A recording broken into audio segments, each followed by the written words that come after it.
All right, so this item comes to us from the clerk recorder's office. Do we have anyone here from that?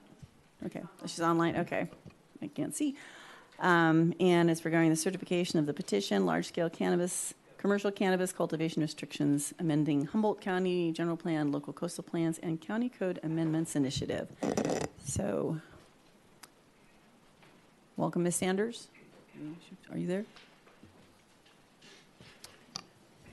Kelly, we don't hear you. You're not muted though.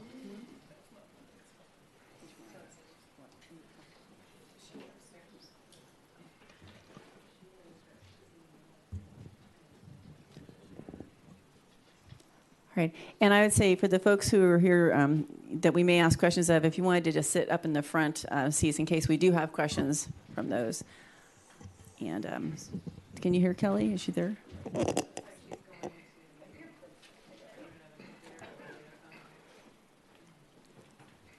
Okay, we're trying to check. All right. Well, we're as we're waiting for her. I'm sorry, can you hear me now? Yes, we can. Welcome. Okay, thank you so much, Chair Bass and members of the board. This is just certifying the results of the petition for the large-scale commercial cannabis cultivation initiative proposition. The proponents of this petition circulated over about a 180-day period of time. They were required to get a little over 5,000 signatures, and they were able to obtain over 7,000 signatures. We have done a process to certify the signatures, and they did meet the threshold to continue on. So your board has the option of either adopting the ordinance as is. They could submit the ordinance to the voters at the next statewide election, which would be the March 2024 primary. They could also call a special election. And they can also order a report at the next regular meeting to be presented and then either adopt the ordinance or call the election within 30 days. Anybody have any questions? I don't know. Stick around for a little bit. I did want to ask Tabitha. They're over there somewhere. Can you remind me what we told the gatherers of the signatures, if they could speak today or how long they could speak? I know they're here for questions, to answer questions, so I just wanted to make sure I'm doing whatever. So we had asked them if they would be available for questions from the board, and obviously then they'll have the option. It's under public comment. Okay, I just wanted to make sure. I didn't want to. You've been so patient. Supervisor Bushnell? Thank you. Through the chair. Is Kelly still there? I am new to this process. I'm not going to use this much longer. But so when you so there were 7,071 signatures, and you did a polling of 500 of those, and 71 were found not sufficient out of that 500. How many signatures do they need to move this forward to a ballot measure? They needed a certain percentage, threshold, and they have met that threshold. We did the random sample of 500. So if they had had any individuals who had signed the petition more than once, they would have been heavily penalized for that. Had it been close, had it been under 110%, which was the threshold they needed to, minimum threshold they needed to reach, then we would have done a full check. So you met that threshold. We did not need to proceed further with that. Oh, so out of the 500, because you didn't find the criteria such as duplications, then you didn't need to check all the signatures? That's correct. They reached the threshold that they needed to under the 500 random sample. Okay. Thank you. And I guess I have another question, and I would like to ask Director Ford, with this petition, what does it mean to cultivators that are already licensed, and what does it mean to for future cultivators?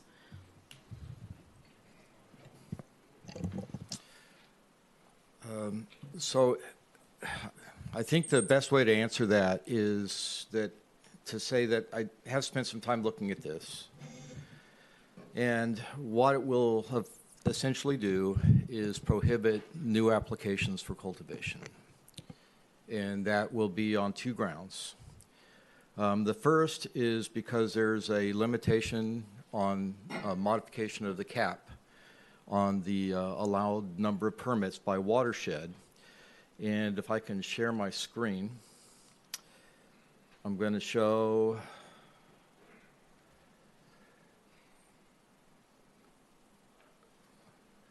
those are the current watersheds that are identified in Resolution 18-43. The far right column shows the caps. And what it says is that the limitation, the cap, will be what existed on March 4th plus 1.5% or 5% over that. So the current is in the second column to the right, and then the 1.05% is that middle column. And as you can see, there are actually only 2 permits left to be allocated. Every other watershed is over that amount. And so there would be no additional permits left that could be processed. So can I ask a question on that chart? Yeah. So we identified, the county and the planning department identified impacted watersheds through the ordinances. I see some that aren't up there that we've already identified. Are these different? Yes, those are not the impacted watersheds. Those are all the watersheds within the county. That was only outside the coastal zone. So when we allocated cultivation permits that could be issued, we allocated them by the larger watersheds within the county. And that was also only based upon the area within that watershed that could be permitted. So that took out all the national forest property and all the areas where we couldn't approve permits. I just wanted to say one other thing in terms of new permits is that this would now require that all roads be Category 4. And not all roads in the county are Category 4, nor does 1.0 or 2.0 require that all cultivation sites be located on a Category 4 road. The confusion by many people is that what has been done by Public Works is they have identified that if it's a Category 4 road, it requires no additional analysis. If it's not a Category 4 road, it needs to be analyzed for capacity. And so that becomes the point that a lot of people get very confused about, is that there's this argument that we're approving sites on roads that aren't Category 4 when Category 4 roads are required. That's not the truth. So those are two things that will really preempt any additional applications being submitted. The good news is the ordinance modification or the initiative does identify that existing applications that were complete as of March 4th, 2022 can continue to be processed up until a point, I think, when the initiative, if it's approved, takes effect, and then the cap that we just talked about would come into play, and then no additional permits could be approved after that date. So even people that are currently in the queue, it's not clear what the intent is, but a conservative reading of it would be that nobody else that's in the queue would be able to be approved after that. In terms of existing permit holders would essentially become, if they're over 10,000 square feet, they would be legal nonconforming at that point. They would continue to be legal permits, but because the ordinance now limits new permits to 10,000 square feet, they couldn't expand, and there's some question as to how much they could modify their property. Could they add water tanks? Could they add solar power? Could they do some other things that may make a lot of sense and be highly beneficial from an environmental standpoint? The allowance for modifications would seem to indicate that a discretionary permit would be required. Can I ask a question on that? Based on what you're saying, and I don't know that the petitioners realize, but footprint and square footage growth are two different things. Is that correct or not? Footprint, cannabis footprint, or cultivation site footprint? The cultivation area and the area of the cultivation can be different. That is true. And is that why you're saying possibly adding additional support systems such as water tanks would increase the footprint? Could? Well, it actually uses the example of adding a building as being an expansion of a site. Yeah. And so any expansion would require an additional approval, which it would now. But depending on what it is, it may or may not require a discretionary permit. And the way this is structured, anything that's over 3,000 square feet would be in the realm of requiring a discretionary permit. So if you're a 5,000 square foot cultivator and you want to put in a drying shed, that would be a discretionary permit to do that. And under the existing ordinance, it would not be a discretionary permit. Thank you. Do you have more to add? I do. Okay. One of the big things is that it identifies that multiple permits cannot be held by an individual or on a property. Say that again. It says multiple permits cannot be held by an individual and multiple permits cannot be held on a property. And it's unclear if that's just cannabis cultivation permits or if that includes nursery, processing, distribution, manufacturing, canna-tourism, micro-business, things that in 2.0 the county was very intentional about wanting to have value added, particularly to small farmers, so that they could have secondary sources of income to support the cannabis cultivation. And it's unclear as to whether or not that would continue to be allowed. I'm sorry, can you say the first part again? It does not allow multiple permits to be approved or issued to an individual or to be issued on a piece of property. Thank you. So for instance, well, you got it.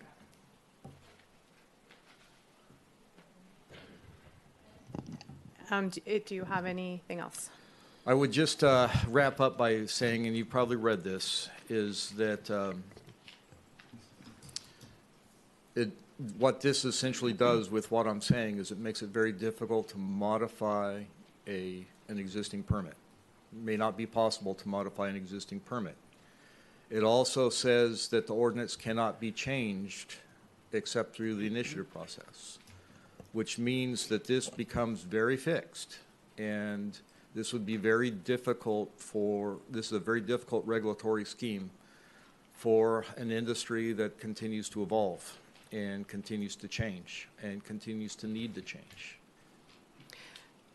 Thank you. I have a question. Thank you for that, Director Ford. I have one question for the petitioners, I would guess. Whoever, could you come to the microphone? Sure. Thank you. So I'm curious, your title, large-scale commercial cannabis cultivation, what do you, is that, I mean, you've phrased it as anything over 10,000 square feet. You consider that large scale? We do. No, we consider that 10,500 square feet is a large scale? No, that anything over that would be large scale. 10,500 feet is 500 over. feet, yes. Okay, so thank you, and I would like Director Ford to come back up. And Bessie, yeah, you can just sit up there if you like, if it makes it easier for you. Director Ford, I'd like you to give some examples of cannabis in Humboldt County, and I would like for you to give some examples of large scale outside of Humboldt County, if you could, please. Well, I think the way the ordinance treats large scale in Humboldt County is on pieces of property that are over 320 acres, you can have basically an acre of cultivation for every 100 acres once you cross that 320 acre threshold. So that would be large scale for Humboldt County. Other than that, the limitation is really an acre. There are other areas in the state of California right now that allow cultivation in the hundreds of acres on one grow site. So clarification on the 1 acre per 100 acres. However, there is a cap to that. Is that correct or not? That is correct. What is the cap? 8 acres under 2.0. How many? Do we have? Less than 10. How many can we have? 10. Okay, so we have around 7, I believe, right now. Mm-hmm. And one other question. Are you getting any applications for new cultivation into the planning and building department? Not currently. And with the market the way it is, what do you foresee as a future for permitting? I really foresee the primary permitting that we will be involved in is finishing off those people who want to finish their applications, denying permits for people who really don't want to complete the process, but they are in the process and they have complete applications. And then really modifying permits to allow people to better adapt their site to the current market conditions. Have you seen, I know in the past we haven't seen people coming through wanting to get rid of their permits, but have you seen an uptick in that at the planning and building? There are people who are coming through and getting rid of their permits, absolutely. Mm-hmm. In fact, one of our discussions has been how to implement the provisions of the ordinance, which requires the site to be restored, how much of it has to be restored, what can be permitted going forward as an other existing permitted either use or structures. And so that absolutely is occurring. One last question is, of the provisional license that March 4th date, do you know how many there are? And can you clarify, those provisional licenses have been currently cultivating and spent lots of money on their infrastructure and their permits. Can you speak to that? So provisional licensing is a state level reference. So we have interim permits, currently we have right around 200 of those left. Most of them are waiting analyses on their wells and are really stuck. There's probably at least 100 of them that if they weren't on a well, they would be ready to go forward for action. But we're waiting on a geologic report for those. And so through this initiative, they could just be done?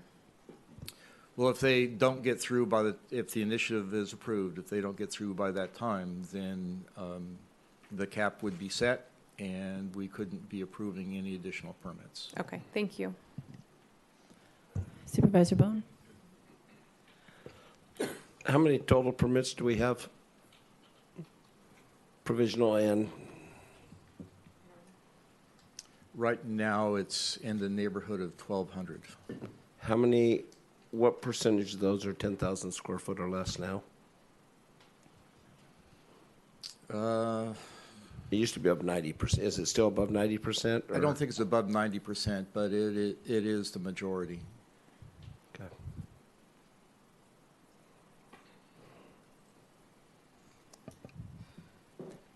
Any other supervisors? Supervisor Madrone?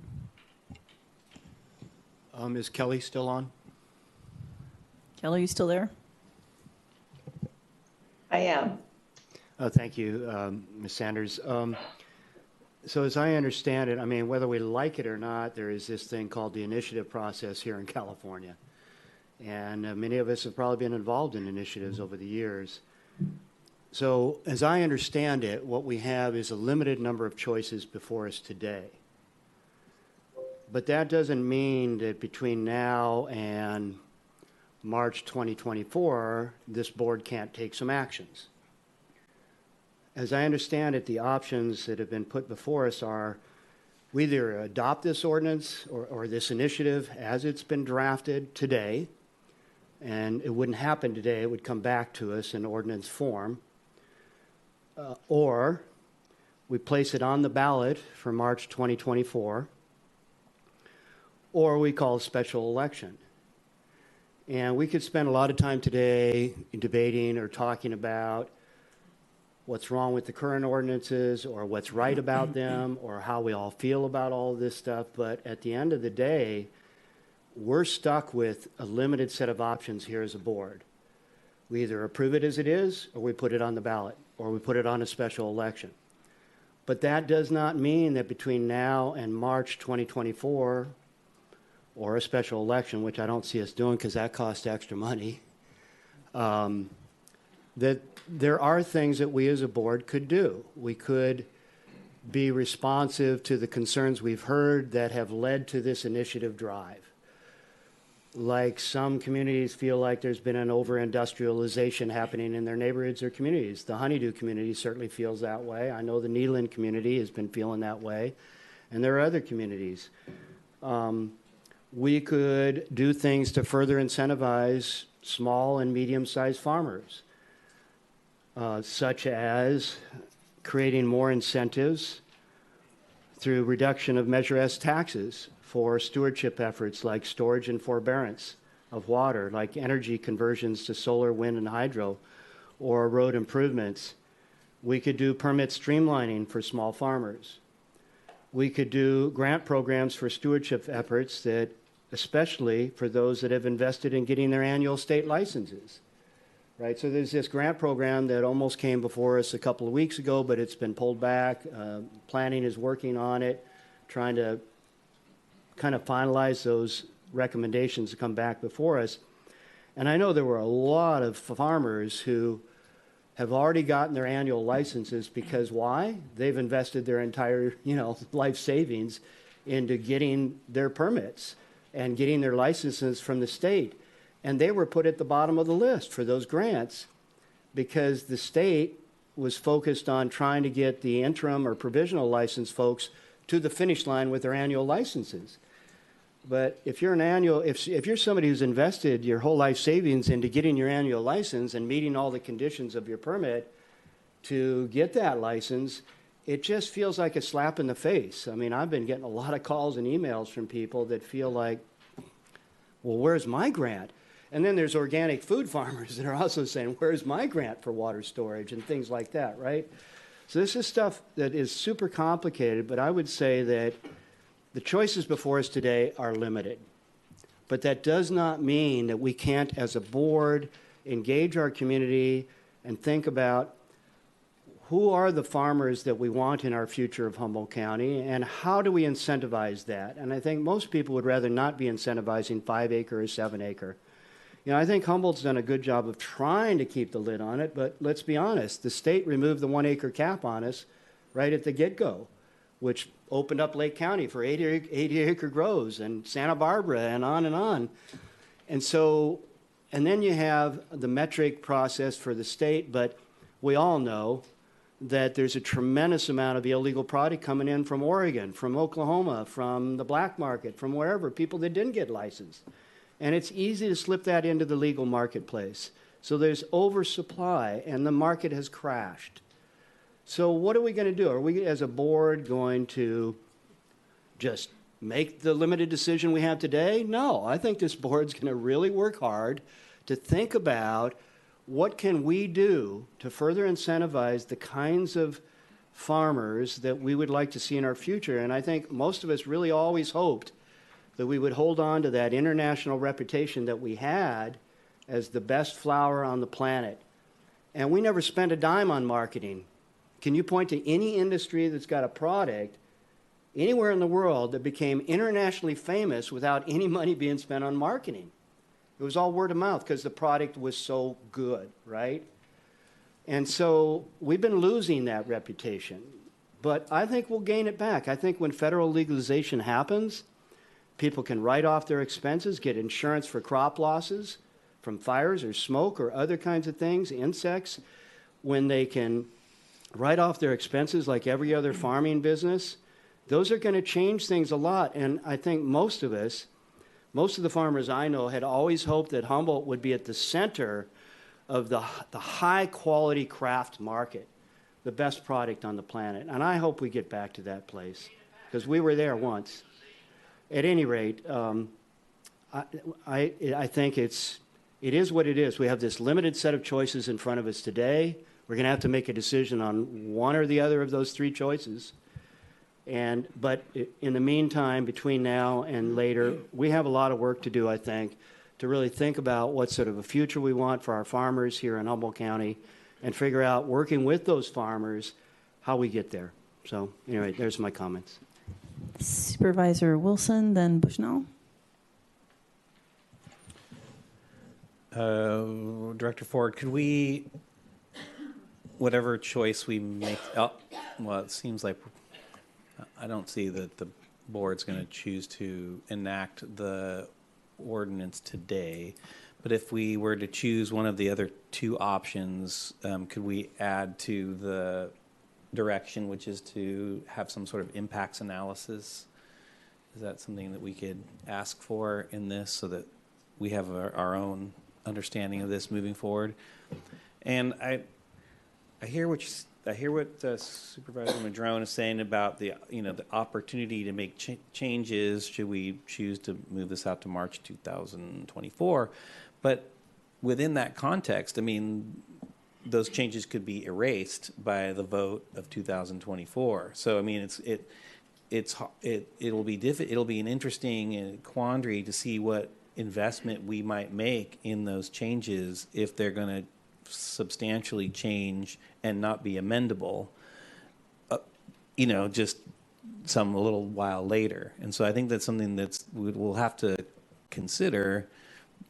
We're trying to understand, what can we do? Like, what should we do between it? If we choose this 2024 option, like, really, what investment can we make between now and then? Should we be looking at community plans? Is it even worth it? Is it worth? I mean, there's like a whole host of things that we could and should be doing as a board, but knowing that this vote is hanging out there in 2024, we're gonna have to really think about what investment we're gonna ask staff to do, the community to do, make a bunch of meetings, and still have that looming issue whether or not all the effort we do will be of value within that context. So I think that's something we should be. I don't have an answer for that. Like you said, we're really limited in this space, and even when we're talking about changes, I think there's some question about, people who have current permits who may want to make some changes to benefit their situation. There's concerns about whether or not that will whether that'll annul or their existing permits or not annul, but require a discretionary process for those updates. And I think that's a concern, and we'll probably have to dig into that. And I think an analysis of the potential impacts would be something we'd want to take a look at. So if the board chooses, if there's a motion to move forward with either the 2024 date or something sooner, I would ask that we include some sort of analysis in that, recognizing all of the concerns that fomented this initiative. I want to also recognize that it's very cannabis oriented, and I've discussed this with the initiative makers. I mean, it's like, in these communities, I mean, really we're going to see pressure in our, within the 5 and 10 and 15 mile radius of our micropolitan areas and others for estate growth. I mean, I'm just saying, I'm seeing it down south, and we're going to see it here. And there's nothing on here about protecting water quality or with relationship to vineyards or any of these other potential activities on the landscape that are actually, considering the cannabis market and considering the real estate market, we might be really having to think about what resources we're really talking about. Fragmentation of the landscape, view shed issues associated with ridgetop development, these types of things. This doesn't get to that. This is very specific to one piece of this issue, and from an environmental perspective, I'm saying that I recognize the issues that are being brought up here, but we have some. I think we're going to have to deal with this on a broader scale with some other. Noise, light, all of those things. Like, we don't have those ordinance. We don't have a dark sky ordinance in Humboldt County except for on cannabis. We don't really have noise ordinance except for on cannabis. And so we really have to understand, like, if we're really concerned about, I think, about the environment, we might want to, expand on some of those issues. That being said, those are just my concerns, my thoughts on this. I really do feel like our decision today is quite limited, as Supervisor Madrone has mentioned. Thanks. And I had Supervisor Bushnell and then Madrone. I didn't know if you wanted to mention, but I had Supervisor Bushnell first, sorry. My comment through the chair is similar to Supervisor Wilson's. We really don't have a lot of options. We either adopt or we don't and send it to election. And so I appreciate the things you said, Supervisor Madrone. However, if it passes at election and we do that work, it's for nothing. And so I don't know.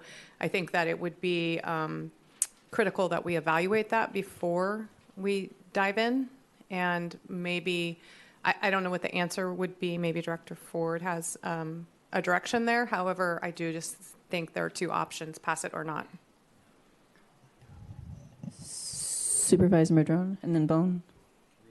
I don't believe we have the option for pass it or not. I think we either pass it today, it comes back to us and gets done, or we put it on the ballot. There's no not doing it. I meant pass it or move it to election. Thank you. Yeah. Thank you for the And Director clarification. Ford, I think Director Ford had an answer, then I'll go back. Well, I just wanted to add that I think that, the initiative proponents are here today, and I'm sure that they could speak to this. But Betsy Watson, who's one of the initiative folks, was on the Cannabis show last night on KMUD. I'm sure some of you listened to that.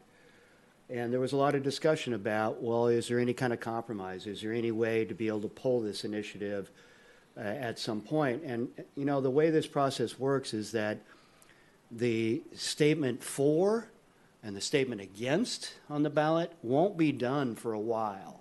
That doesn't happen today or anytime soon, but it has to happen before the ballots go out to the mail, et cetera. So I'm assuming that's, a year or more out.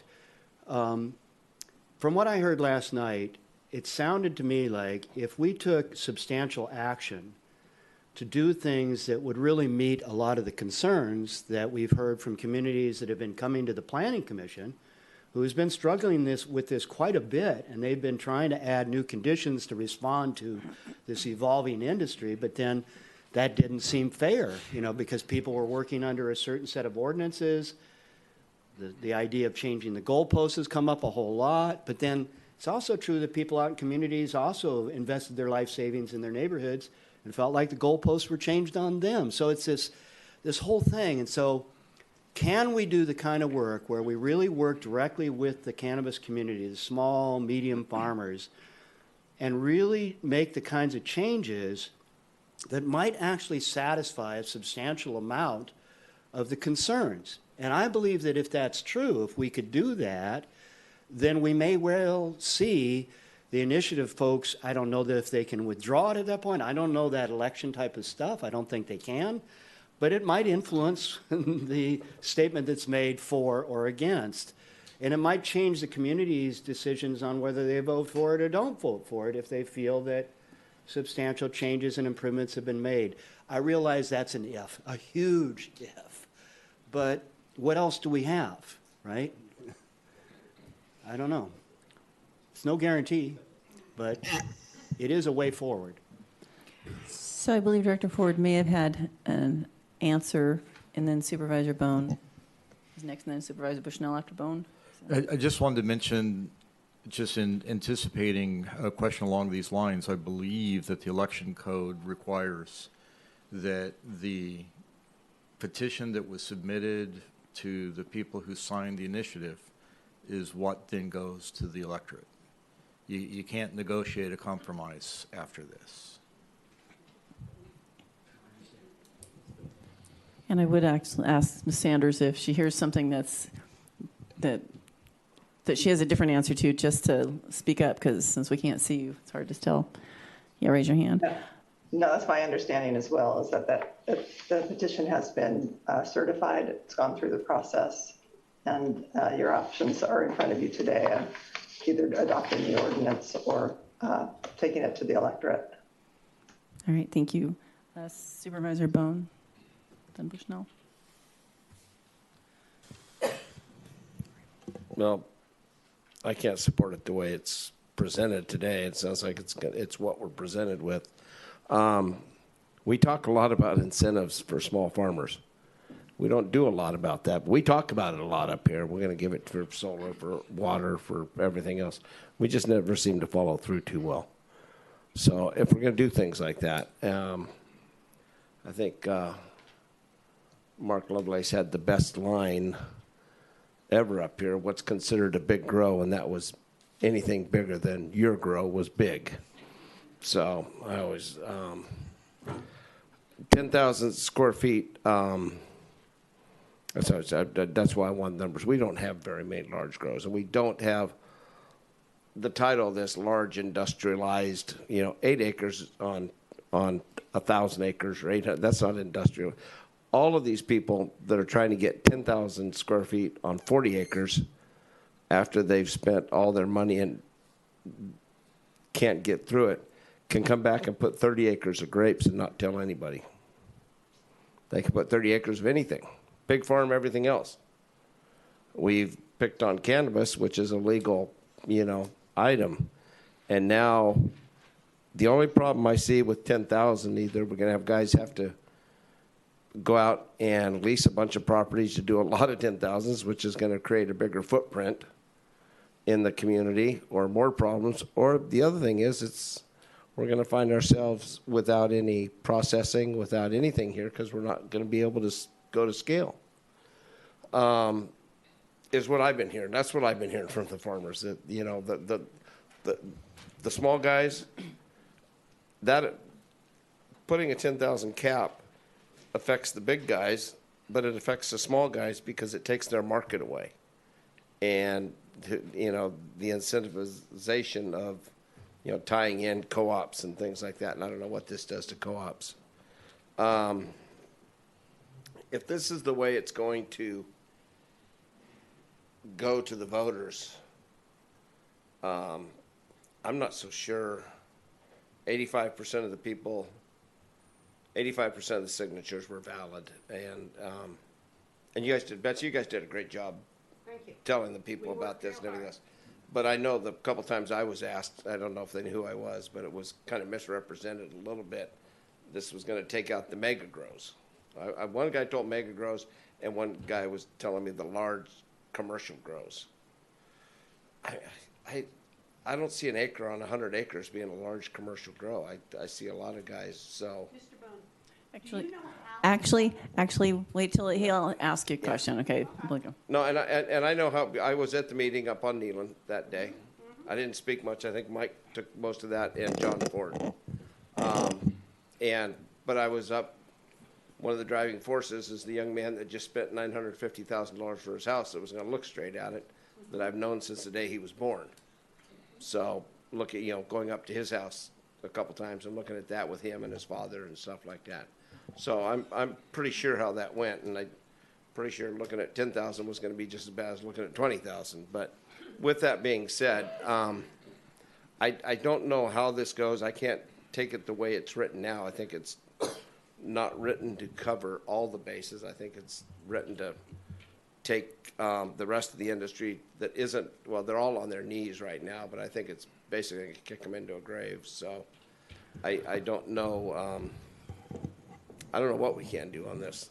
I know I can't vote for it the way it is, and I guess we have to do something, and I guess I'm leaning toward putting it to 2024. I'd love to do a compromise. I'd love to do incentives or everything else, but I don't know if we can get to that. So I'm hopefully we can.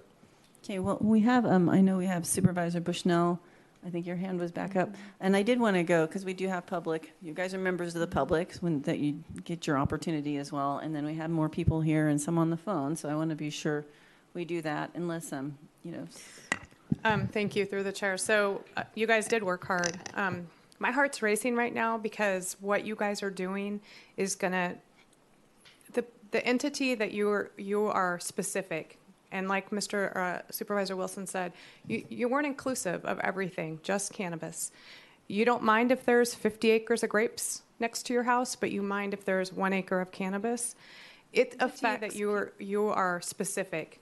And like Mr. Supervisor Wilson said, you weren't inclusive of everything, just cannabis. You don't mind if there's 50 acres of grapes next to your house, but you mind if there's 1 acre of cannabis.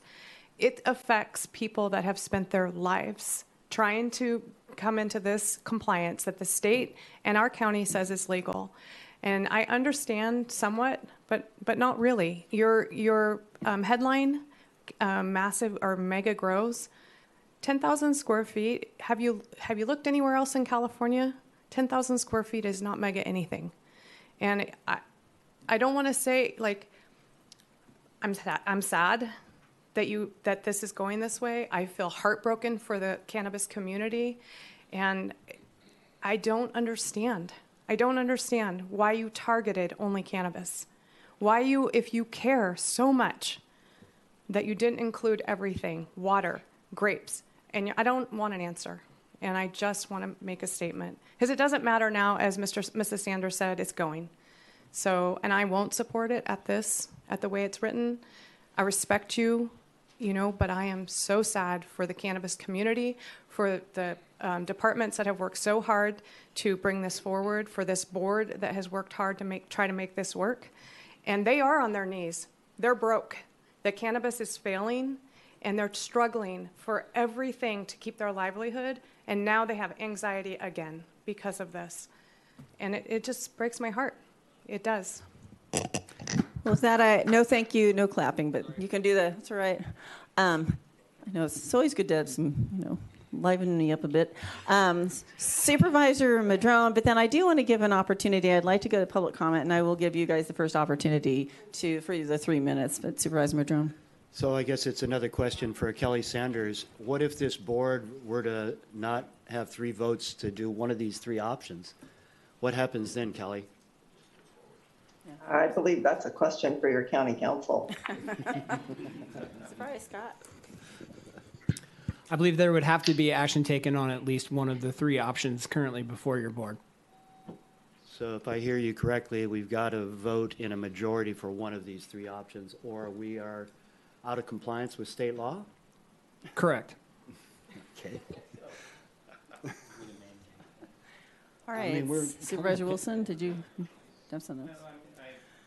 No, I'm glad we're going to take public comment on this. I didn't mean to.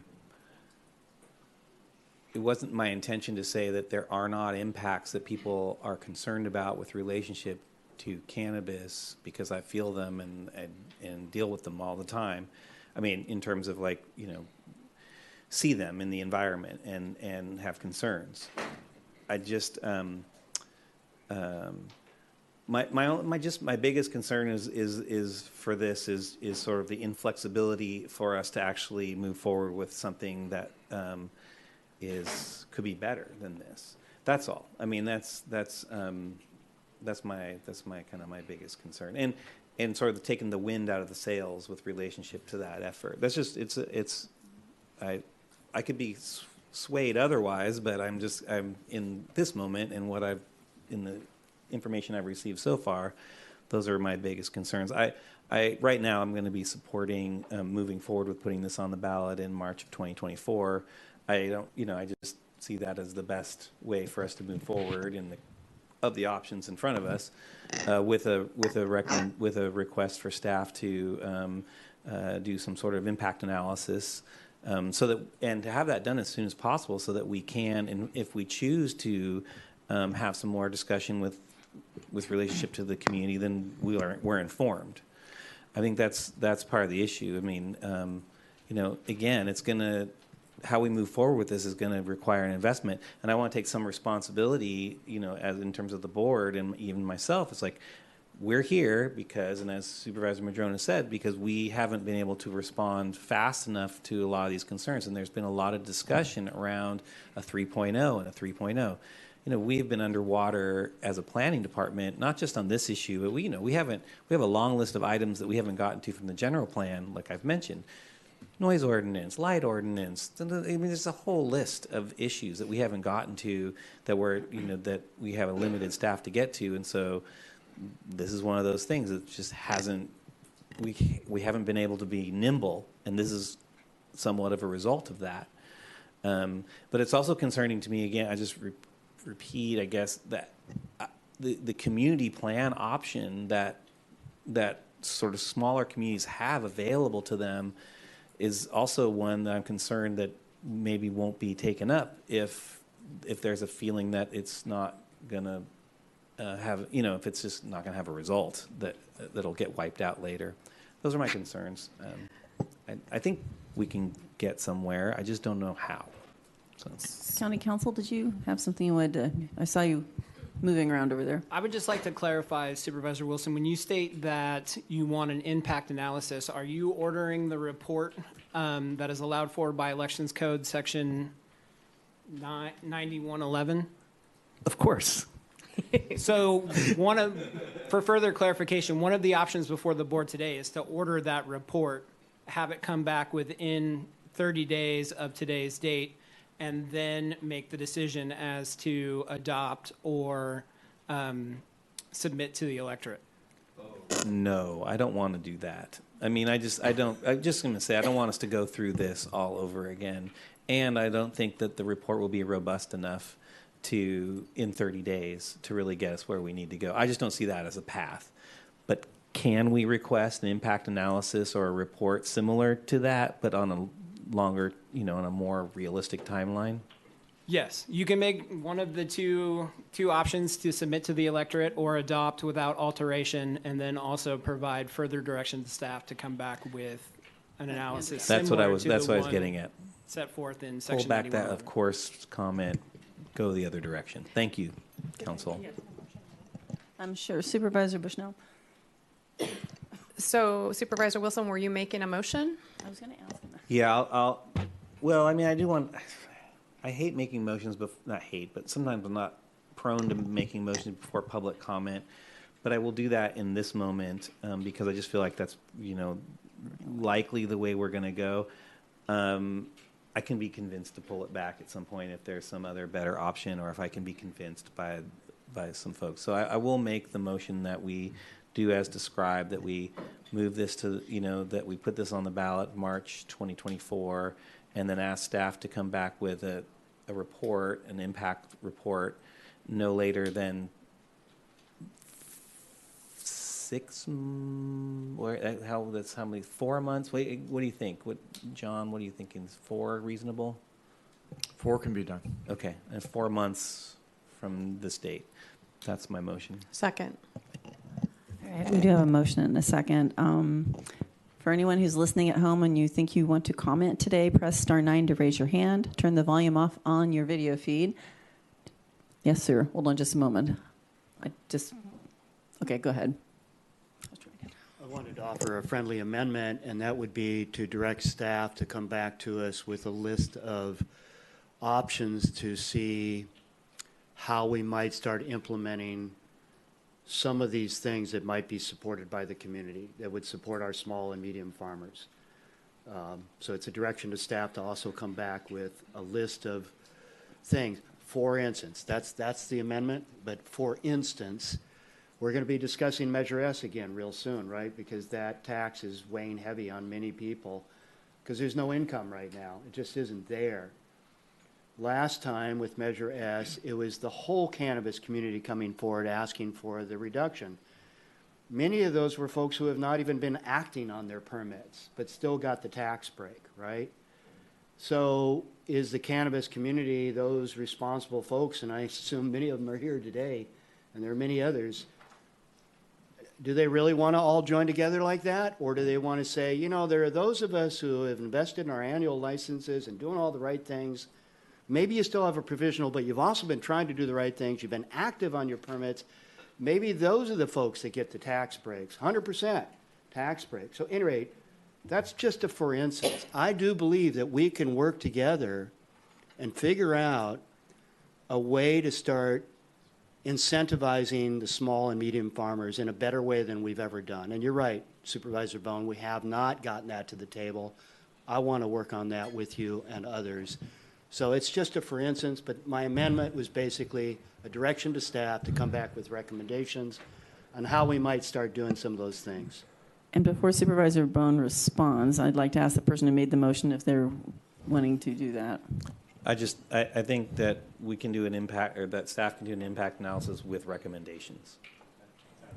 Okay, so there's no real amendment. Supervisor Bone? Can I get your definition of small and medium?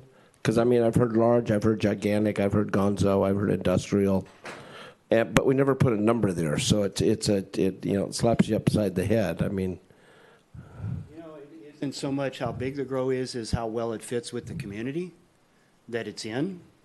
I mean, I've seen some larger grows that are an acre, acre and a half, that aren't a problem with their neighbors. They just aren't.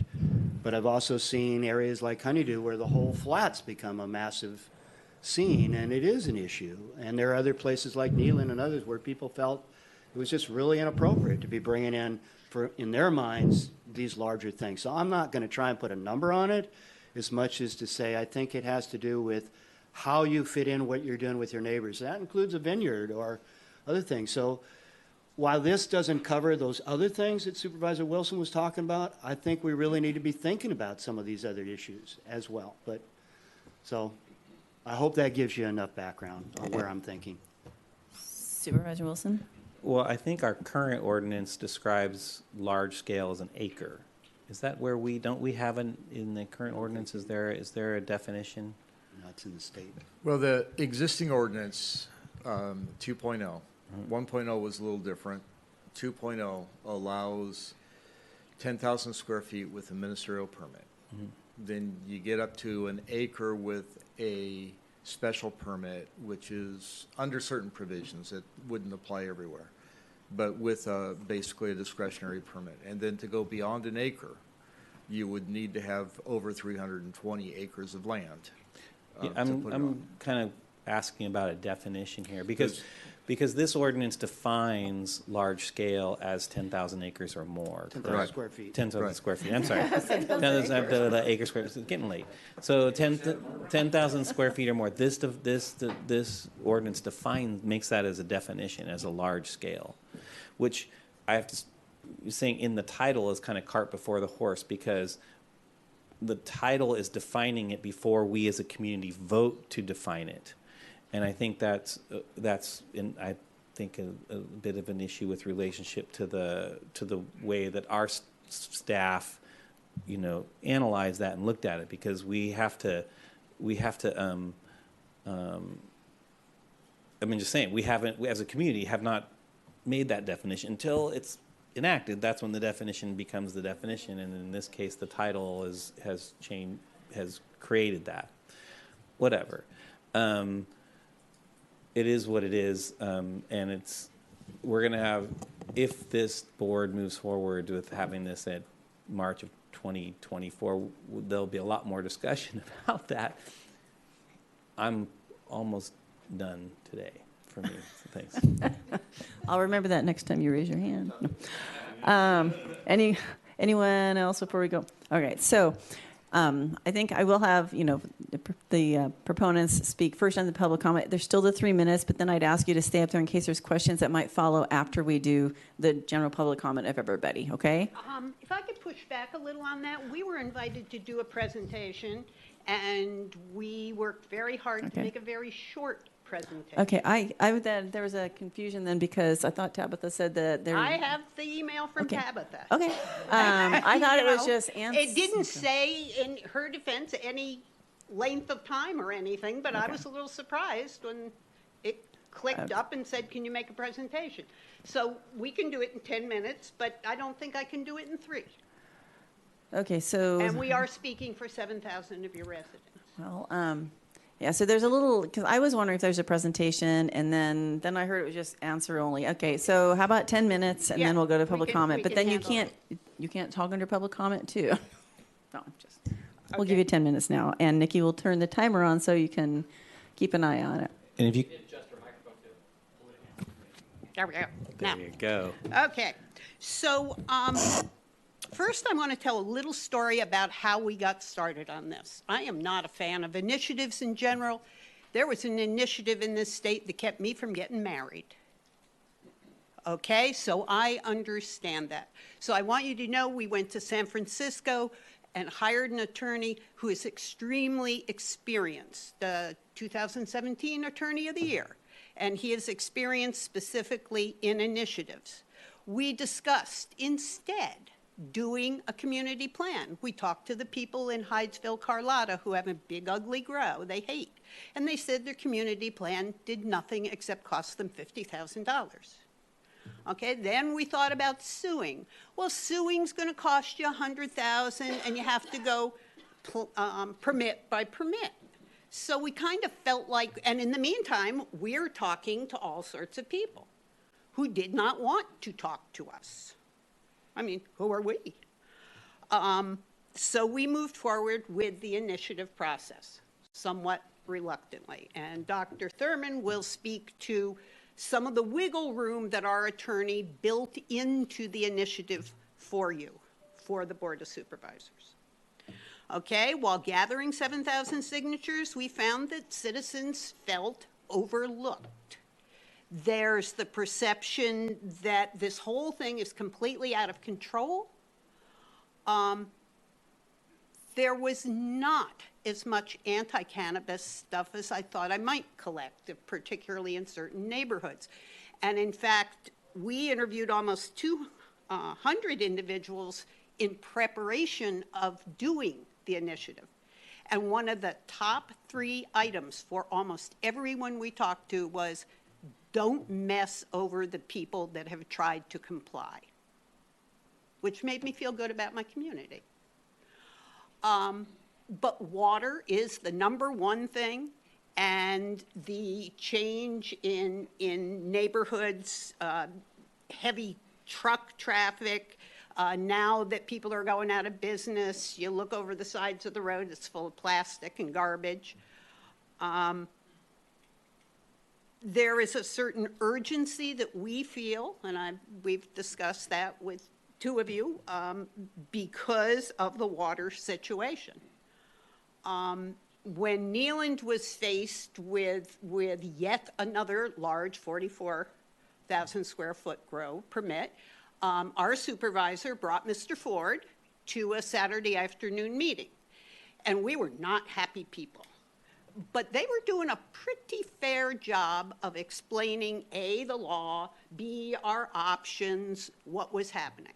And Mr. Bone arrived, and he informed us that we should be wanting 50 to 100 acre grows like they have in Lake County. And that, ladies and gentlemen, gave you this initiative.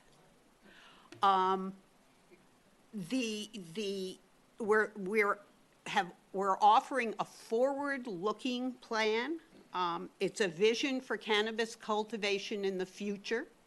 We are not anti-cannabis people at all. The market has crashed as noted in a Washington Post article a few Sundays ago. We think it's time to prepare during this bust. This is a boom bust kind of thing. And during the bust, we'd like to prepare for the next boom.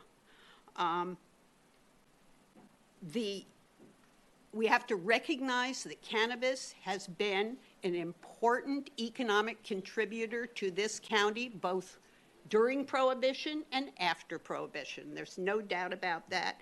But it has been viewed, as the Washington Post article outlines, as kind of a cash cow. And it has not been nurtured. It has not been a supported industry. And to answer Ms. Bushnell's very good question, why didn't we go, and I guess Mr. Wilson's interested in this, after a broader thing like wine. Sonoma County has an initiative group like ours, and they're going after pot and wine together. We didn't do that because that was not our problem, and in an initiative, and they're finding this out in Sonoma County, an initiative needs to be narrow. You can't, by law, you can't pack too much in it. So we zeroed in on what was taking our neighborhood apart. So those of you that live in town should understand rural people take care of their own water, their own sewage, their own fire, and we live without any police protection. We realize that there are costs to us for living outside town, but that is the way that we like to live. And we're wondering why there's this industrial level development going on land that is basically ag and TPZ. And the big ones were getting bigger and the little guys were going broke. And these are people in our neighborhood. We're not anti-cannabis. We've lived with cannabis. I've lived up there almost 40 years. And cannabis is part of it, part I kind of for a while enjoyed. But the whole idea of expansions constantly, I sit at home on Thursday nights and watch the Planning Commission meeting. And we're expanding. We don't need more. What we need is support of these folks and not viewing them as some kind of cash cow. And we need to recognize that other people than the people involved in cannabis live in this community. And we would like to be able to appreciate all our neighbors once again, but this thing's out of hand. Dr. Thurman? And notice, Ms. Bass, 3 minutes or less.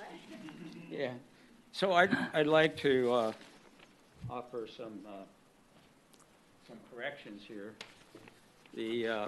First of all, the current ordinance does require Category 4 standards.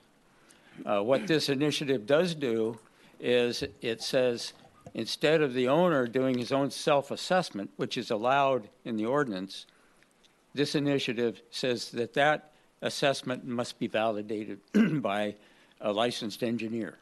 That's what it says. Those are the words. Multiple permits applies only to cultivation permits. The sentence is clear. The initiative deals only with cultivation permits. It does not talk about tourism permits, doesn't talk about processing permits. So there's some clarification here that I think people need to deal with. The expansion of what's referred to as cultivation involves anything that expands resources, land, water, that sort of thing. So if you want to put a new water tank in and you're not using any more water, that's not an expansion of resource. There's no problem. So if you're putting in a shed and you're not expanding your cultivation or your resources, that's not a problem. It's not an issue. So you talked about the one subject rule for California initiatives. So we talked about initially in our early discussions with attorneys about multiple subjects and specifically water use. We were told we couldn't talk about vineyards and cannabis together. There are options for change. Certainly one is you have to get another initiative. Go through the initiative process to change anything in this initiative. The Board of Supervisors can also put forward a measure after a public hearing that would go on the ballot. That's the second way. There's also mechanisms in this, a special provision that says that the Board of Supervisors develops ordinances, resolutions, guidelines that specifically provide the details for how this is to be interpreted and how it's to operate. So those are some things, and Resolution 1843 was important in getting us moving through this. If you recall, this is where the Board of Supervisors in 2018 promised to have annual reviews of this. They didn't have one in 2019 or 2020 or 21 or 22. Never have you had them. So that's where we are. Thank you, Mark. Supervisor Bushnell, I think, has a question for you. So I'm curious if your main concern is water, why didn't you do a water initiative? That's No, I'm talking not specific to cannabis, okay, yeah, to water. So that's a good question. We did talk about that. And the water rules in California are getting so complicated that it would not be fruitful or appropriate for one county to try to do that, given all the nuances of water rights and all the discussions that are going on throughout California and all the California laws. So that's why we didn't do it. Well, thank you for that, but picking on one entity because you're concerned about water, I don't know. Well, we did not pick on one entity. We picked on the problem. We try to fix a problem. That's up to the chair. Well, I was going to say Supervisor Bone may ask you the right question, and then you can follow. I'm not sure this part of the same. No, I'm not, but I want a little clarification on the meeting. The meeting was set up, Mike Finley and Shane Finley asked if we could have a meeting. I asked Director Ford, he said yes. I said, you'll have to invite Mike, it's his district. And Mike was not able to show up that day, but then he was able to show up. So I didn't just show up. I was planning on being there and help to organize the meeting.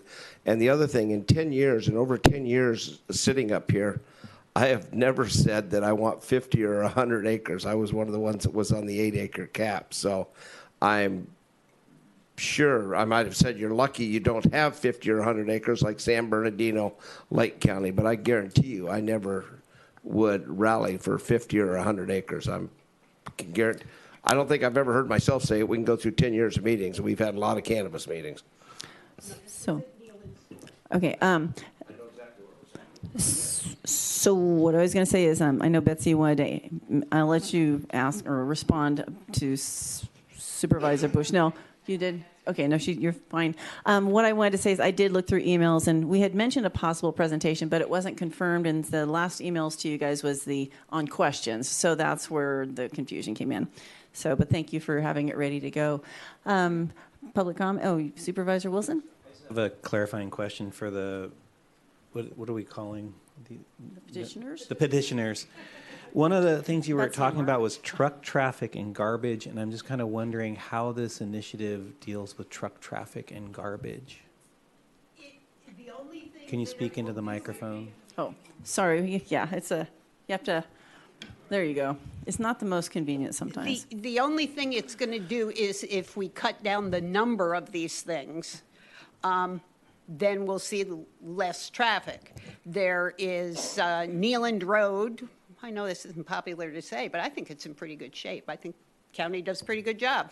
Thank you. There is a double tanker of fuel that comes up the road, I think about twice a month. And I watched it turn off of followed it, off Neeland Road onto Mountain View Road, which is mostly gravel, but a good road, good solid road, and then turn into a kind of gravel path across a pasture, and this thing is wobbling like this.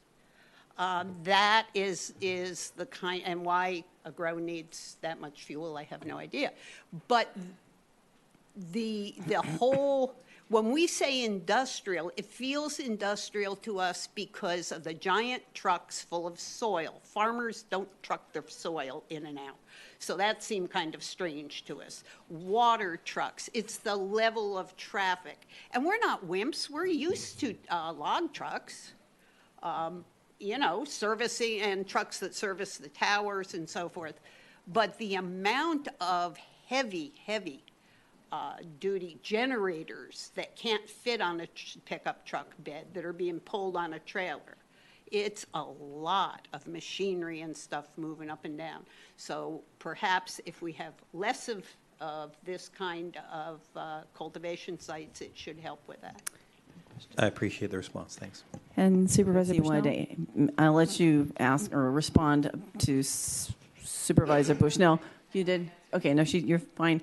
What I wanted to say is I did look through emails, and we had mentioned a possible presentation, but it wasn't confirmed, and the last emails to you guys was on questions, so that's where the confusion came in. So, but thank you for having it ready to go. Public comment? Oh, Supervisor Wilson? I have a clarifying question for the, what are we calling? The petitioners? The petitioners. One of the things you were talking about was truck traffic and garbage, and I'm just kind of wondering how this initiative deals with truck traffic and garbage. Can you speak into the microphone? Oh, sorry. Yeah, you have to, there you go. It's not the most convenient sometimes. The only thing it's going to do is if we cut down the number of these things, then we'll see less traffic. There is Neeland Road. I know this isn't popular to say, but I think it's in pretty good shape. I think county does a pretty good job. Thank you. There is a double tanker of fuel that comes up the road, I think about twice a month. And I watched it turn off of Neeland, followed it, off Neeland Road onto Mountain View Road, which is mostly gravel, but a good road, good solid road, and then turn into a kind of gravel path across a pasture, and this thing is wobbling like this. That is the kind, and why a grow needs that much fuel, I have no idea. But the whole, when we say industrial, it feels industrial to us because of the giant trucks full of soil. Farmers don't truck their soil in and out. So that seemed kind of strange to us. Water trucks, it's the level of traffic. And we're not wimps, we're used to log trucks, servicing, and trucks that service the towers and so forth. But the amount of heavy duty generators that can't fit on a pickup truck bed that are being pulled on a trailer. It's a lot of machinery and stuff moving up and down. So perhaps if we have less of this kind of cultivation sites, it should help with that.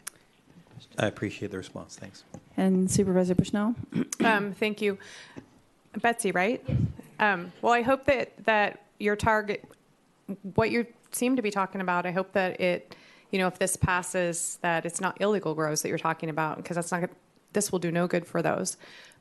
And also, I'm wondering, you keep referring to our community as Neeland. Have you been around Humboldt County to other grows? Oh, yes. Oh. I'm on the Board of Sanctuary Forests, so I've seen a lot of... You might want to get to the microphone. Can you come up? Sorry, Betsy. We want to make sure that... The people on Zoom can't hear you. Yeah. So, yes, I have been, we've been all over the country, all over the county. We were out in Petrolia. Have you visited other people's farms? Some? How many? I don't know how many. I over the years, I've had, 3-4 close friends that had farms. 4 years. 5 years. It's been legal. So I'm just. Have I been to legal grows? Yes, I have. Other than in Neeland area? Yes. Okay. I would love to take you to some beautiful farms. I would love for you to take me. I will do that. Absolutely. All right, so I think we will... Thank you, Betsy. Yeah, we'll keep you guys up there, but we will go to public comment. I am going to go to those... Well, shoot, I was going to go on the phone, but you guys are all standing up already. Oh, okay. So, yes, if you're interested in speaking, just form a line and come forward. Welcome. 3-minute time limit. You don't have to take all 3 minutes, but if you do, there's no penalty. Welcome. Good afternoon, supervisors and staff. My name is Ross Gordon. I'm Policy Director with Humboldt County Growers Alliance. We're the trade association representing licensed cannabis businesses here in Humboldt County. If there's one idea that we hope can be clearly established in today's meeting, and I think supervisors and staff, both of you have spoken to this, it's this. This initiative's title and stated purpose that you see before you today, to quote, restrict large-scale commercial cannabis cultivation in Humboldt County, is plainly and simply not accurate. In fact, nearly every provision, rule, and restriction in this 32-page initiative would be applicable to every single cannabis farm in this county, including the majority of cannabis farms, which are under 10,000 square feet, and the 98% of cannabis farms in Humboldt County, which are under an acre of size. These rules and restrictions were developed without public process and input. Many are not viable to implement or comply with, as Director Ford spoke to, and many would result in the bureaucratic strangulation of the small cannabis farms in Humboldt County. What are these damaging provisions? Many of them have already been spoken to. I'd like to speak specifically to a few. First, Dr. Thurmond referenced that expansion only refers to an increase in the intensity of resource usage. With all due respect to Dr. Thurmond, this is simply false. I'm quoting directly from the initiative now on the top of page 8. Examples of expanded uses include but are not limited to an increase in cultivation area, water usage, energy usage, or the number or size of any structures used in connection with cultivation. This is why Director Ford spoke to water storage, renewable energy, drying sheds, other aspects of environmental compliance, as well as attempts to differentiate a craft product, all of which are restricted by this initiative, not encouraged, not streamlined, restricted. Again, for farms of any size, for every existing farm in Humboldt County. This initiative is absolutely not about large-scale commercial cannabis cultivation. It is about every farm in Humboldt County. And when the proponents speak to the hoped-for benefits of this initiative as having less road traffic, it's because the effect of the initiative would be for legal farms, small farms in Humboldt County, to no longer be able to move forward in the process. There are many other aspects of this initiative outlined in our 15-page analysis, which we've sent to you, that clearly articulate how many of these provisions would have devastating effects on existing small cannabis farms in Humboldt County. I want to speak to why I think 7,000 people signed this petition. I think there's two main reasons. The first is that they falsely believed that this was an initiative primarily about restricting large-scale commercial cannabis cultivation in Humboldt County, and they believed the stated purpose and intent to support small farmers. I believe if they knew what was actually in this initiative, many people would not have signed it. Second, I believe many people are frustrated with the status quo in Humboldt County when it comes to cannabis from every perspective, from a neighborhood perspective, from an environmental perspective, from an industry perspective. I understand that. As HCGA, we are open to discussion on how we can move forward collectively and in good faith. But what we have right now, as Betsy said, quote, don't mess with people who tried to comply. That is precisely what this initiative does. Thank you. All right. Thank you, Ross. Welcome, Ken. Hello again. Ken Hammock is kind of the local futurist who tries to think about the future and the issues that don't impact us mostly. I don't know if I can talk to you about cannabis anymore if this passes. I don't know if we're going to have much of an industry left. You heard presentations about tourism earlier. We're trying to build the tourism assets here, the small farms that I've taken an LA rider to, who's never been to Humboldt, has barely been to the rural areas. 1 foot in compost, another one just watching the two farmers in the beautiful Willow Creek wind, explaining what they do, regenerative farming, new techniques, future techniques that other industries should learn from. We're developing those techniques here. We were supposed to get an acre cap. We didn't get it. That's not your fault. I really appreciate all of the Board of Supervisors' point of view on this. I just got to say, I'm walking around with my orange shoes. I talk with a lot of people. I listen to more. I've never heard anyone in all of the communities, cannabis, non-cannabis. I'm on non-cannabis boards, as you know, as well, serving the county and my Arcata and McKinleyville communities. I've never heard anyone say, I support this. So I just ask you to listen one more time to what Ross Gordon said. Anybody that's listening to this call and this meeting today, please rewind and just listen to the policy director for Humboldt County Growers Association. He's really researched this. These are real, and tourism is this part of the vine of our tree will die off if we let this go. So I'd appreciate your attention to this and to our industry. Some of these people are looking for other jobs just because they believe so much in the culture of what we've created with cannabis here. And it's a beautiful culture. I hope we don't lose it. I don't want to waste any more of your time, but you know where I stand. Thank you, Ken. Welcome.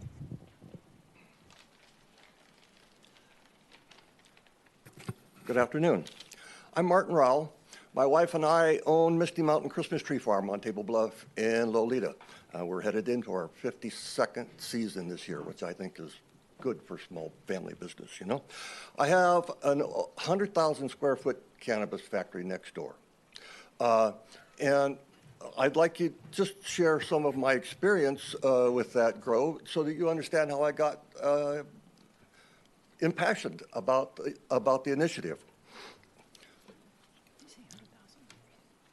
Permits come with requirements.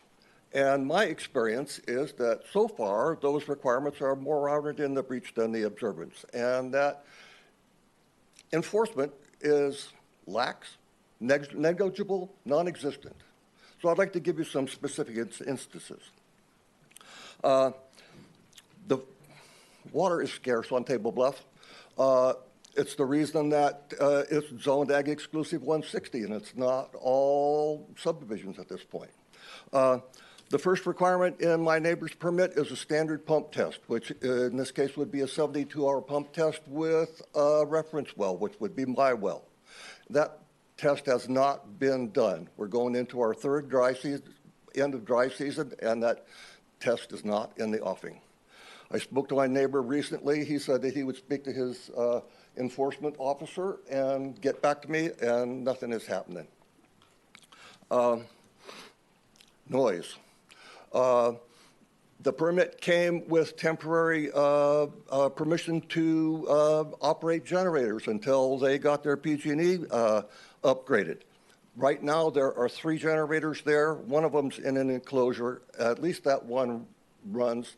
There's also a 500-gallon fuel tank right next to that generator with no containment. It's 50 feet away from their well. I have 70 decibels of noise at the property line, which is 250 feet away from the generator. I have 60 decibels at my house, which is 400 feet away, all of which is not in compliance. Odors are not contained on site. That's part of their requirement to do that. Sometimes it's bad, sometimes it's awful, sometimes it's not so bad, but we always have odors. That's constant. Ms. Bushnell, you were talking about people have their whole lives invested in their commitment to cannabis. I have my whole life invested in this property. It's my primary retirement investment. And I see it going down the tubes because this is going on next door. They volunteered, the permittees in the hearings voluntarily agreed to dispose of their soil someplace else. They're spreading it on the passengers. And I have security issues. My small greenhouse, which it grows. I'm sorry, Mr. Rowell. All right. Was Sorry, those broken into. 3 minutes go quickly. Next, come on up. Welcome. Good afternoon, supervisors. Hi, Betsy. My name is Nicole Riggs, and I'm the founder of Manifesto Synergies. We offer marketing services for women-owned businesses in cannabis. And that gives me a chance to have an understanding of more than one operation. I know many farmers, and I love my clients. They're intelligent women, they're strong, they're loving, they're creative, they're smart business women, they're regenerative farmers. They have visions for their small farms.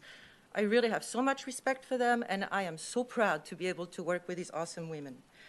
So when I first heard about this initiative from Betsy, it sounded good, like protect small farms and stop mega farms and not have so much noise and diesel trucks. I mean, I want that. My women clients want that. But as unfortunately not what this initiative is going to do the way it's written. This initiative is all barriers.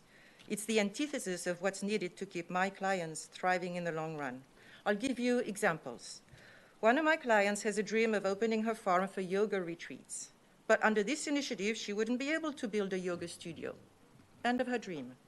Here's another one.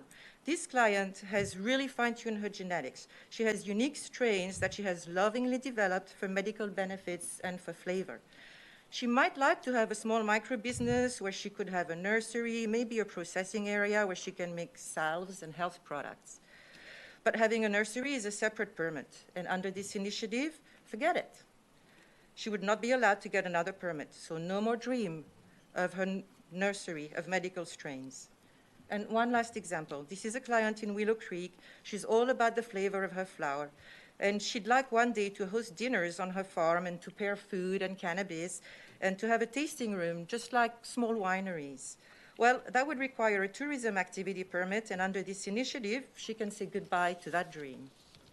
So you see, all my clients would like to create value add by offering tourism, farm tours, small regenerative nurseries, a tasting room, and none of that would be feasible. My clients have no intentions of becoming mega farms. They're women, wives, mothers. They all grow under the sun sustainably. None of them grows indoors. I've been to their farms. I've been to many farms. It is beautiful. They grow vegetables alongside their cannabis flower, and they're awesome women. I'm very worried about the women in cannabis under this initiative. In my opinion, women represent the best of this industry. They should be supported all the way. They're really shining examples of what cannabis can be when it's done ethically, with love and taste and passion. I know Betsy. I've taught her son through middle and high school, and our kids have been buddies for years. And in fact, right now they're both in their freshman year at college on the East Coast. I'm so sorry that timer ran out again. Oh, so you guys, it's very good. Oh, thank you though. I will just say that the intention is good, but the initiative is all wrong. All right, thank you. You have a heavy load there. Good afternoon, Welcome. Supervisors. 3 minutes, Molly. Yep, this is Nate Whittington. I just wanted to show everybody in the room what the scope of a compliance binder looks like for a small 2,500 square foot zoning clearance farm. It is onerous and complete. Our farm is located in Ferndale. Supervisor Bone, you've seen it. It's a nice little place. My degree is in environmental water law. I'm not an attorney, I don't practice law, but I know a lot about water and water rules and water rights. I have a 40-foot well that is hydrologically connected to the Eel River, and because I grow cannabis, I'm not allowed to use that well. That's made me look towards innovation and better practices, and I'm proud to say that we use dehumidifiers on PG&E grid power. I don't pull any water anymore. I don't pull from my spring. I don't pull from my well. We've found regenerative resources and ways to work within the rule set that has been set before us. I'm not going to go into all the issues that are wrong with this initiative.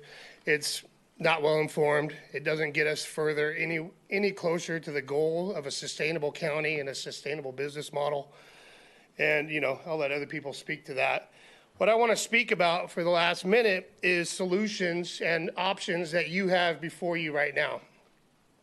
Under option 3 of the California Elections Code 9111, you can request in this report the fiscal impact of this, how many farms are going to be destroyed, how much money went into all of these permits that is going to be lost.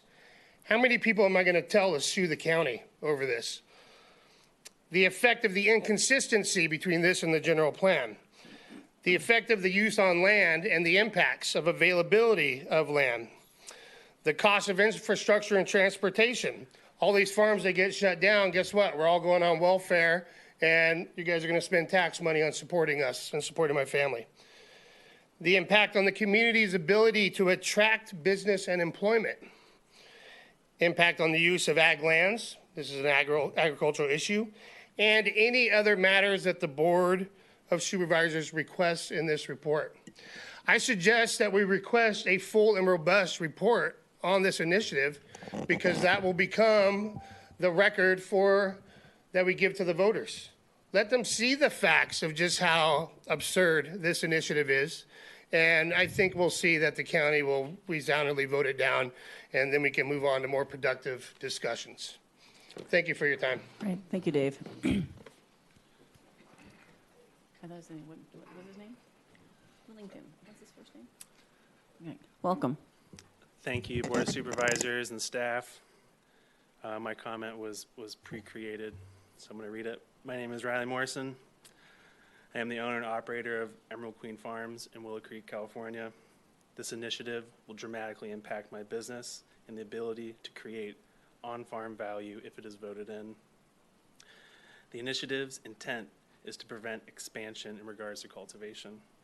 By their definition of expansion, it includes the development of water storage, solar installation, distro, on-site trimming, on-site processing, and cannabis farm tourism. All of these items will help me increase on-farm value. I need these activities to operate my farm on a small scale and become successful. The initiative in its creation was rushed and insulated from the public process. At its core, it is non-viable and non-functional for a dozen different reasons. The initiative will create a massive burden to the farmer of new restrictions and processes. The County of Humboldt will suffer if this passes and be weighed down by potential litigation from all sides of the county. The Humboldt County taxpayer will also feel this burden by footing the bill of this non-functional and rushed initiative. Overwhelmed, the county staff will be wasting time and human resources. My request is that the staff writes a report that seeks to understand these impacts to the permit holders, planning, operators, county staff, and potential litigation from implementation. I spent over a decade of my life building this business in this county with my family in good faith, that I was building equity for my community and my family. We continue to pour time and money into this process daily. We have a good relation with our community and our neighbors. We want a fair opportunity to succeed, and this initiative will impact my business and my community's ability to survive these difficult times. Please, Board of Supervisors, support the Humboldt County farmers and work with us to craft a solution that meets all the community needs as cannabis in Humboldt County continues to change. Thanks for your time. Thank you. Welcome, Donnie.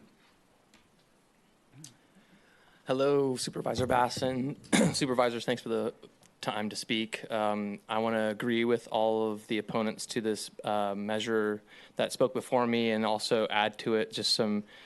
I wasn't aware this was even happening. I wasn't even coming to speak on this, so I didn't prepare anything, but I actually have relevancy to it. I've sold fertilizer to local cannabis growers for the past now nearly 4 years, and I've personally walked well over 100 cannabis grow sites throughout Humboldt County, Mendocino County, Del Norte, you name it. It was part of my territory before I moved on from this position. And what I can tell you is that 100 by 100 space is not commercial. That's tiny. It's insignificant, is what it really is. And 100 times 100 is 10,000 square feet. And so I've personally got so used to walking gigantic cannabis farms that I would constantly go to people that I respected in their farms, and they'd be like, "Bro, look at this," and I'd be like, "Yeah, it's cool, it's great," you know. And they'd be like, "Isn't this the biggest you've ever seen?" I'm like, "No, like I've walked acres. I've walked acres and acres. I've been on cannabis farms where I couldn't see where the end of the cannabis farm ended into the horizon. It looked like when you look into two mirrors like this. It was just hoop houses as far as the eyes can see. So, I mean, so when you have that experience, it kind of changes your perspective of what commercial agriculture is, and especially having like my family's history in commercial agriculture as well. You know, my grandfather owning acres and acres and acres of almonds, and seeing the stuff that he has to go through. I see this bill as insult to injury on a market and a people that have. Look, they came from being rejected by society as criminals. Then they worked hard through the Republican process of getting a bill, and the population in California voted for it. And now everybody's following following the law to the letter of the law, up and down the state. Unfortunately, the same people can't own guns still, you know. The same guys that are paying out their nose for taxes, and they're losing their businesses. Now they're looking at this type of bill, and it just adds insult to injury. I mean, there are already, we've got commercial farms. As much as I have respect for Madrone, it's actually the opposite way. We have commercial farms selling cannabis out the back door to the black market because to get around the taxation, to make ends meet, and then calling it mold infested or whatever else. And this isn't like, I'm not saying that they're bad people for doing this. This is a situation that's been brought about upon them. They're now forced to go back to criminality, and the California's cracking down on them now. Thank you, Donnie. Sorry. Thank you. Yeah. I made my point. All right. Welcome. Hello, supervisors. I think I underestimated about how emotional today was actually going to be. I prepared a statement, but it took me a few deep breaths listening to everybody in line. I'm Nick Erickson. I'm owner of Full Moon Farms. I'm here today to voice my extreme concern over this new initiative. As part of the small farm community here in Humboldt County, I am not aware of a single farm that was contacted prior towards before this formation. Small farms were not asked what challenges we were facing, how this initiative would help us, and how it would deter corporate cannabis from coming into Humboldt County, when in fact it does the exact opposite. It creates impossible hurdles for small farms, resulting in their inability to continue operations, clearing market space for the large corporate farms to sell locally and export their profits. I feel they've presented this initiative in such a misleading manner that they duped many people into signing under false pretenses, and I know many people personally that wish they had not signed it once they learned more about what was actually in it. This initiative has many conflicts of interest with the actions being required by us, by the state and county, such as barring us from adding extra water storage, energy independence, solar, that type of thing, that are obviously beneficial to the environment. I feel there's a very large disconnect from the reality of today's marketplace. We are seeing a massive constriction, and it's going to keep thinning farms out naturally. The market prices have pushed out more farms than the war on drugs has done in 3 decades. Those of us that are left are here because we truly want to be. We're definitely not in it for the money. Nobody's got money anymore. We are here because we're passionate. We love the rural lifestyle, we love our culture, and we love our land. This initiative threatens all that we've worked so hard for. This initiative, in fact, is the extinction of small farms. And I just give props to everybody that showed up to speak their mind, because it's a very personal issue. All right, thank you. Thank you, Nick. Excuse me. Welcome. My name is Robert Brunet. I am a local resident, taxpayer, and homeowner, Humboldt County. I do have experience after being impacted by federal raids over a decade ago. My life took a different path into agriculture, row crops, and nurseryman trade. Through that education, I learned what a small farm really is. A small farm, as defined today, is under 40 acres of land. That small farm producing $250,000 or less per year. In Humboldt County, from what I was listening to you guys say earlier, we have about 1,200 licenses currently in Humboldt County. Of those licenses, they add up to about 175 of those farms would equal one small farm in America. So we're only occupying approximately 275 acres of the total landmass of Humboldt County, which is 2.593 million acres. That's 1/1000th of the total land area of Humboldt County. By definition, there is no large-scale cannabis farm in the entire county, and after this initiative, there will be none at all. I think that we have, and listening to you guys talk about the tourism aspect in Humboldt, I think that, and with Joe Biden's recently pardoning cannabis people, and the SHIP Act, which is being pushed through Congress, is showing us that we have a future of being able to export cannabis from Humboldt County around the world. That is 10 times to 20 times the value of what people are getting today. Think about the tax money that the county is going to lose throughout this process. We're literally cooking our golden goose. I wish I could say more, but I'll let other people speak. Thank you. Thank you, Robert. Excuse me. Welcome.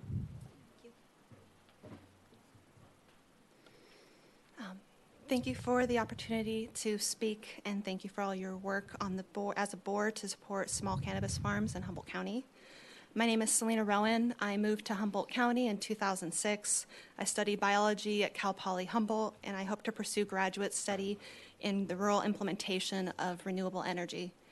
And I'm a co-owner of a small organic cannabis farm where my husband and I live. As a small farmer, this bill claims to have my best interests in mind, yet I would be significantly harmed if it were passed.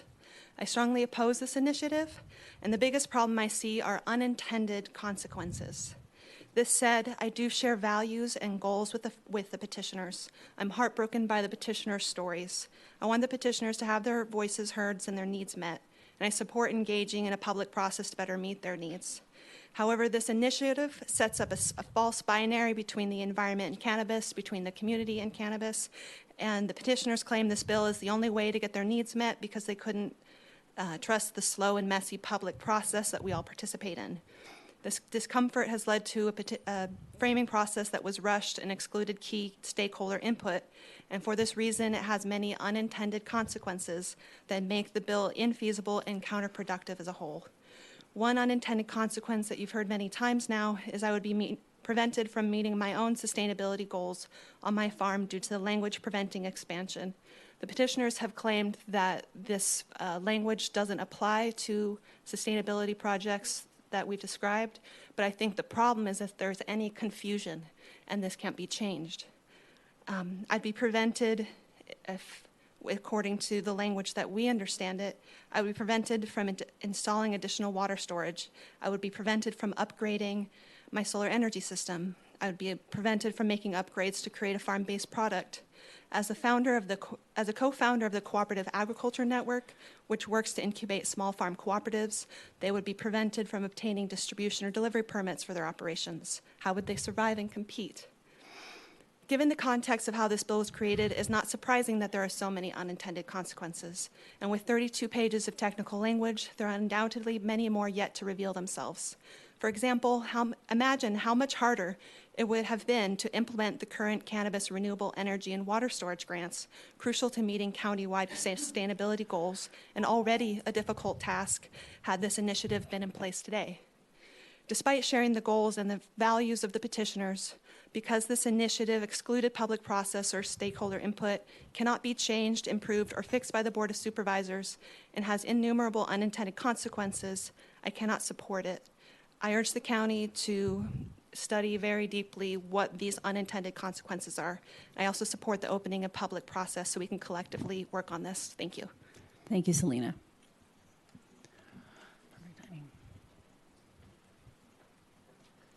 Welcome. Hi, thank you for the opportunity to talk. My name is Ann Alter, and I'm a resident of Neeland. Over a 5-month period, I volunteered my time to talk with several thousand people while collecting signatures for the Cannabis Reform Initiative. These conversations happened at places and events throughout the county, including farmers markets, Cal Poly Humboldt, Kinetic Sculpture Race in Ferndale, Redwood Acres Fair, Folklife Festival, concerts in Blue Lake, Fortuna Radio, Abbey of the Redwoods Market in McKinleyville, Eureka Friday Night Markets, Eureka Arts Alive, Woofstock in Eureka, Humboldt County Fair in Ferndale, and more. Cannabis is an important subject to people for different reasons. I learned a lot as I listened to people's ideas, perspectives, their anger, and exhaustion. One thing I heard repeatedly was, I need to know more before I sign this initiative. While this response made signature collecting a long process, it also demonstrated that Humboldt County residents want to make an informed decision before signing a ballot initiative about cannabis. Here are some of the comments that I heard over and over. I read the initiative and I'm ready to sign. I read the initiative and talked with my friends in the industry. I'm here to sign. I'm in the business. 10,000 square feet meets my needs and is fair. I support the initiative, but am fearful of my neighbor or my family member or my county supervisor. The initiative doesn't go far enough. It's too little, too late. These limits should have been done in the beginning. I support marijuana, but this industrialization is out of control. I witness fear and retribution, stories of harassment, and many descriptions of the negative impacts on people's homes and neighborhoods over the past 5 years. Creeks and water sources dried up, unsafe roads from overuse, and more things that have already been named. The strongest support for the initiative often came from southern Humboldt, Fortuna, Ferndale, Redway, Whitethorn, Bryceland, and Petrolia. The region was also where people felt most threatened and fearful of signing. Cannabis is a nonpartisan issue that many people have an open mind to. However, Humboldt County residents are tired of how cannabis has taken over the community, impacted the environment, and decreased the quality of life in neighborhoods and rural areas. Thank you. Thank you, Ann. Welcome. Melanie Johnson, Alpenglow Farm, state licensed and peer regenerative cannabis farm. We're under 10,000 square feet, 100% rain catchment. I deeply appreciate the empathy of the board in regards to my life and my livelihood. Most of this community has seen me and my family's very public struggle within the arena of cannabis compliance. These signatures, I feel, were gained under a false pretense. This initiative does not benefit my family's farm, and to say that it does is untrue. The creators of this initiative stated a few moments earlier, quote, "We went after what was taking our neighborhood apart," end quote. So they created an initiative for an entire county based on what was happening in their neighborhood. Not fully grasping that not all neighbors Actually, keep trying to look at us. Okay, Melanie, thank you. are created the same. Yeah, definitely. This morning, I harvested the last of my 8 plants, and my processing is set to begin. And I am once again taxed with another job, another goalpost in which I have to move through. And that would be door-to-door education on the truth of this initiative, to ensure that the neighbors who signed in belief that they were supporting me will not vote yes on the ballot. Thank you. Thank you, Melanie. Welcome. Good evening. Thank you for the opportunity to speak. My name is Brittany. I'm an agricultural producer. I come from a family for 46 years who has produced cannabis. It's the reason we are here today, and it's the reason we are struggling immensely. We decided to follow all the rules, not go down to Watsonville, not go down to Salinas, keep our money in Humboldt County, and protect our family farms. And it no longer exists. I also, because of this, took on doing compliance for other farms throughout Humboldt County, 45, and all of them are struggling. On top of that, I am living on the Table Bluff Road, which is my home, of which this gentleman behind me spoke about, saying we're not in compliance. We have tried very hard to be in compliance. Compliance is not easy. Hemp is traded on Ag Day News in the morning. It's soon to be cannabis, but we're going to lose our standard. We have lost the international baseline to be something from Humboldt County, and we lost the national baseline from when we legalized it to allow other states to allow their cultivators to come more quickly into compliance than us. My family is now looking at leaving Humboldt County, which we never thought we would do. We need people to protect us and to stand up for us because Humboldt will not have an economy. This is real. $250 for a pound. It takes $267.70 to grow an outdoor pound sometimes. How can these people make this? I'm more than happy to have any discussion outside of here, so you can ask me any questions on my expertise that I've learned since legalization in these last 46 years, but please do not let this pass. Thank you. All right, thank you, Brittany. Welcome. Good afternoon, Board of Supervisors. My name is Mike Gordon from Hydesville. I'm a 23-year resident of Humboldt County. Father of 3, graduated from HSU with business and focus in economics, and I'm a cottage cultivator by trade. Once Prop 64 passed, I was really hopeful that there'd be a path forward for cottage cultivators like me to have a path forward to actually having business. Once 2018 hit, I realized very quickly that, you know, once that acre cap was lifted, there was really no point. So I pivoted.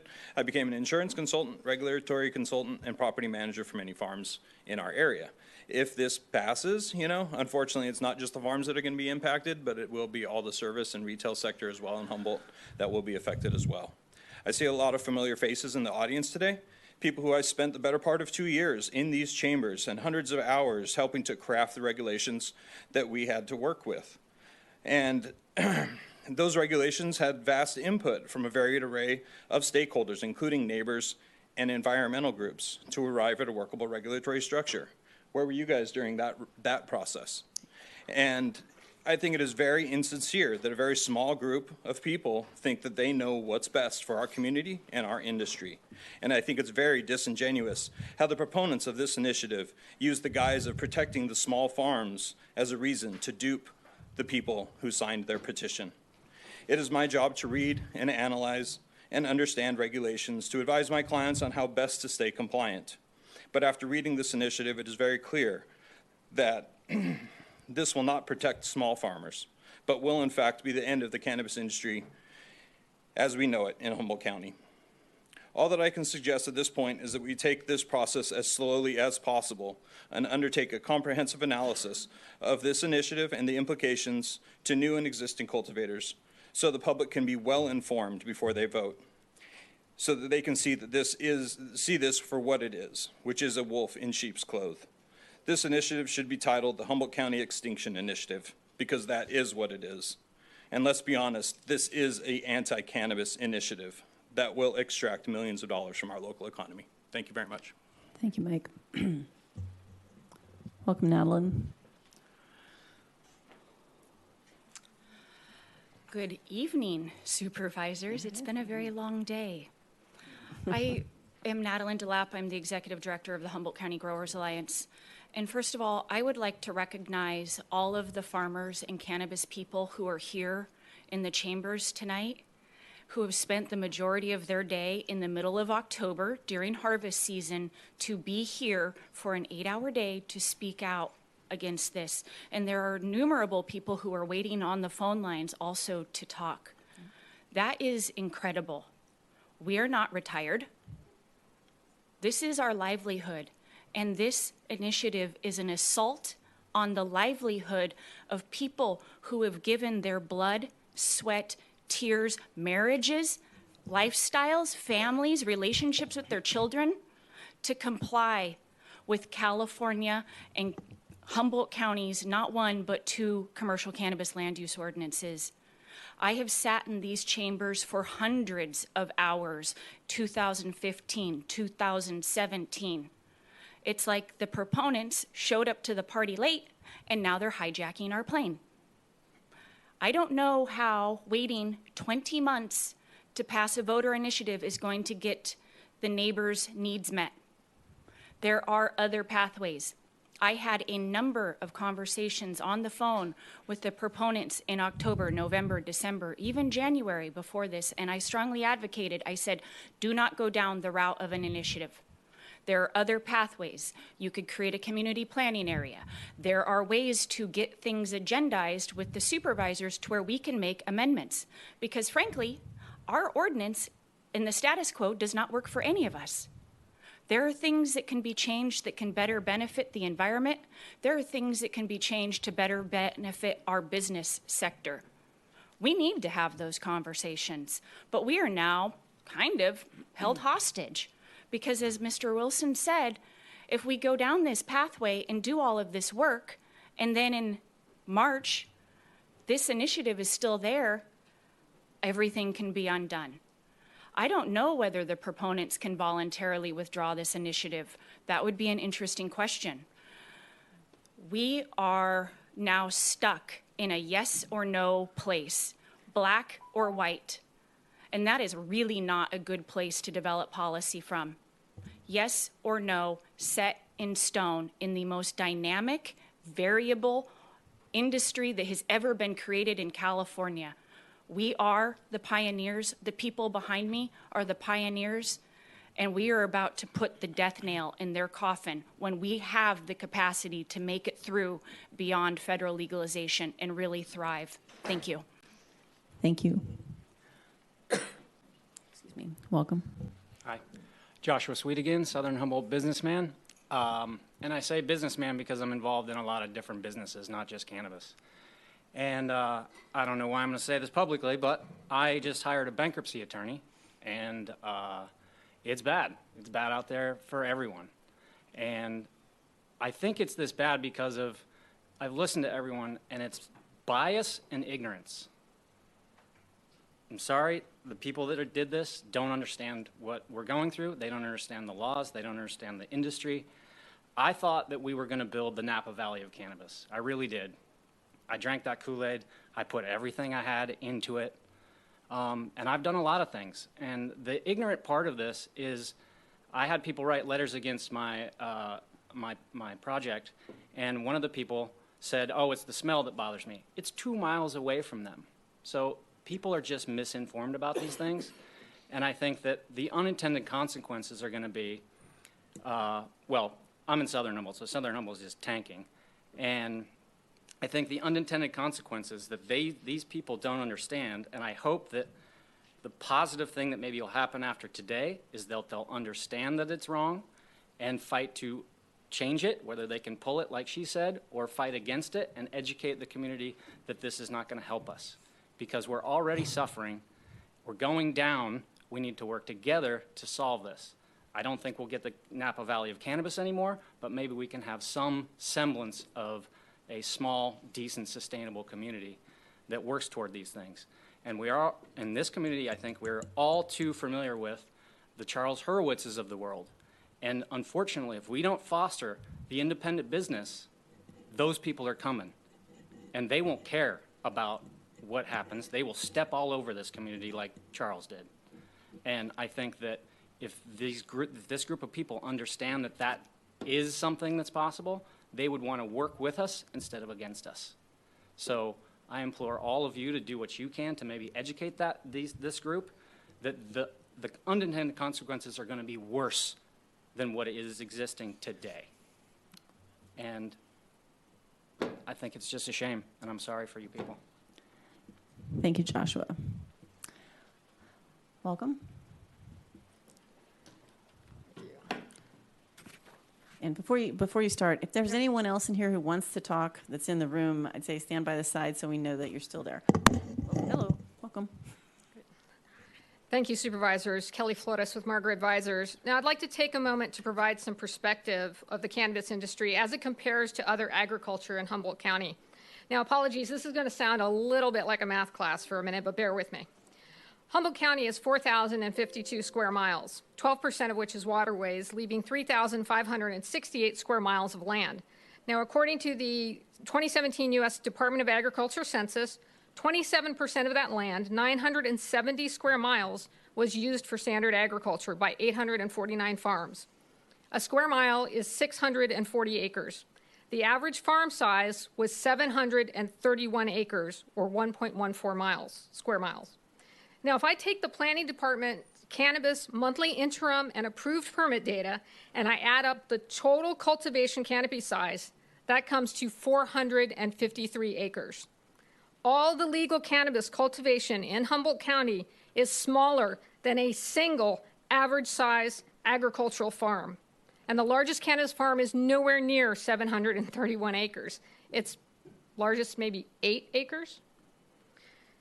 So that is to say that large-scale industrial agriculture for cannabis does not exist in Humboldt County. But it does exist.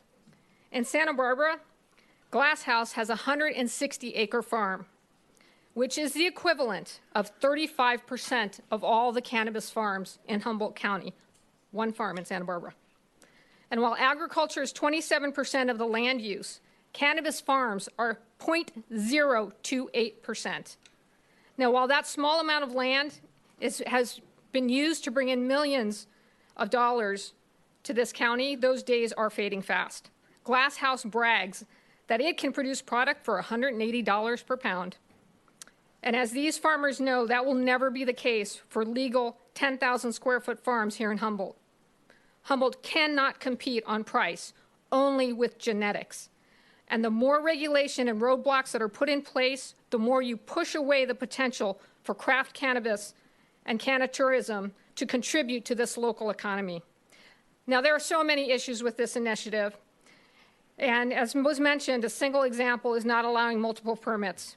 Unique genetics have the best potential to keep this industry going. But under this initiative, a farmer cannot add research and development permit and cannot add a nursery permit to their cultivation. Now, there are issues with the cultivation cannabis regulations. We totally agree with the proponents on that. But this initiative is a machete where a surgical knife is needed.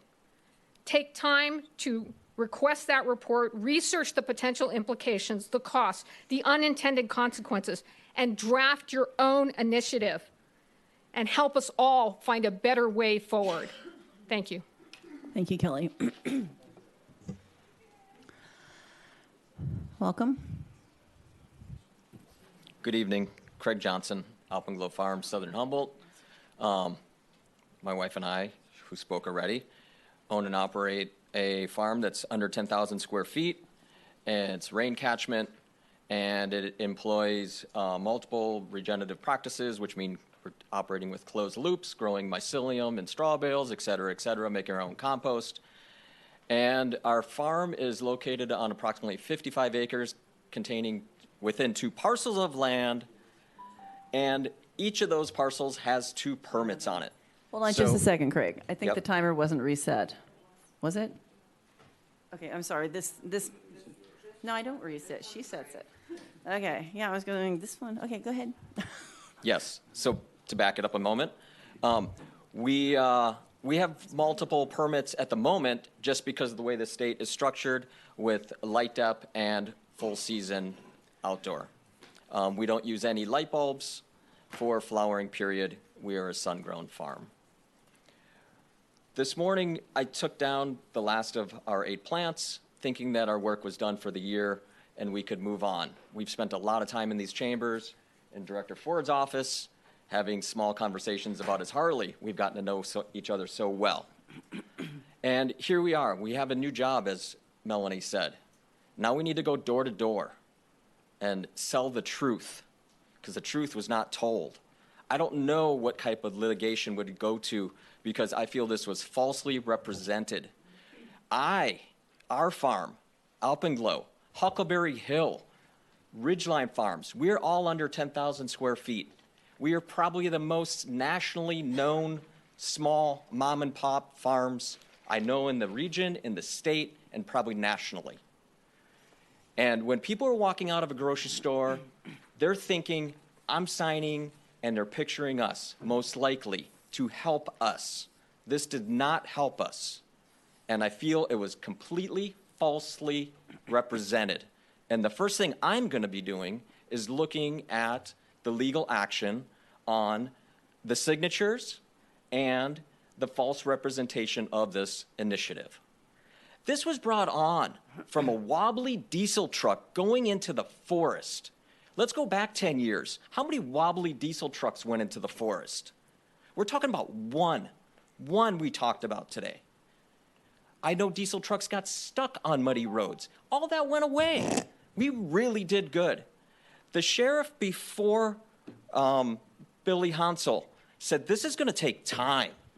And this extinction event has taken out many over the past year. There's a few of us still swimming upstream, and we're going to continue to swim like our life depends on it. Thank you. All right, thank you, Craig.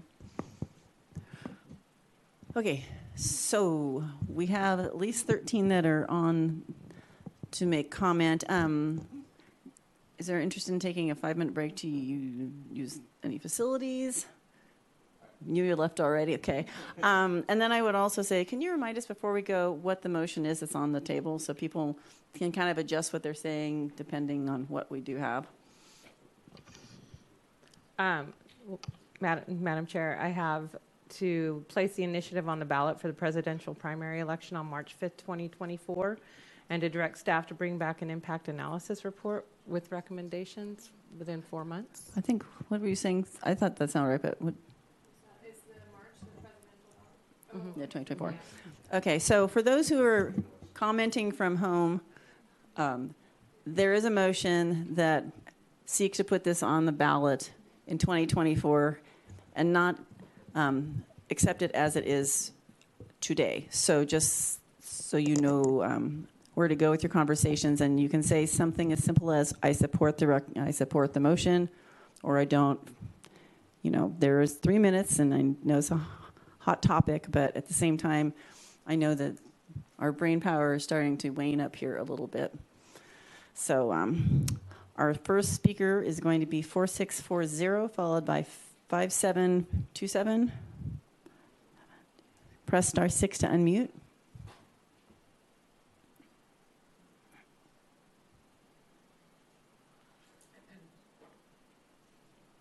Okay, if you have your hand up, be sure to turn the volume off on your video feed, because you may be suffering from time delay. So we'll come back if they're still. Welcome. I'm here. Hello. Welcome. Hi, my name's Matt. My name's Matt Kurse, and I own a company called Humboldt Cannabis Tours. I've met with many of you talking about cannabis tourism. I've been working on cannabis tourism since 2015. I've put tens of thousands of dollars of money into it. I put about 10 years of work into developing cannabis tourism. And this initiative would completely threaten like the whole future of cannabis tourism in Humboldt County. And it would probably tank my whole business and any other hope of cannabis tourism for anybody else, just because it doesn't allow for expansion, which, as I read the initiative, does include tourism. That would be an interesting thing for the county staff to report on, is like the actual impact. Like, what is the county's opinion, the county staff's opinion on whether tourism will be affected, whether microbusiness will be affected? That will be an important thing to include in the report, which I think you should ask for. I also think you should put it on the 2024 ballot. And I would also encourage the board in the future to pass a resolution opposing this initiative. That would be good as well. And I would also encourage the board to continue working on our current regulations regardless of the initiative. I think it would be a big mistake to put like improving things now on hold while we wait for the initiative to resolve in almost 2 years.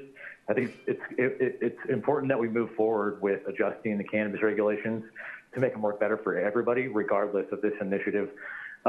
Anyways, again, I think the initiative is bad. It would tank cannabis. It would tank cannabis tourism, and that is the end of like Humboldt County becoming like France, which is a lot of our vision. And I think that is possible still.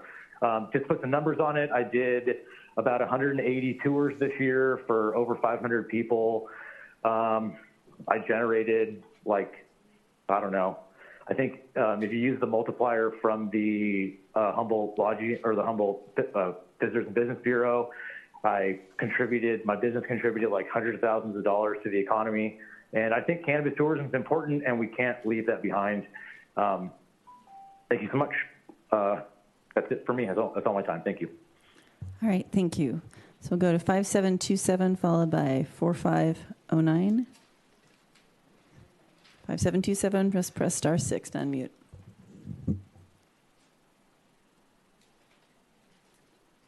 Hello, can you hear me?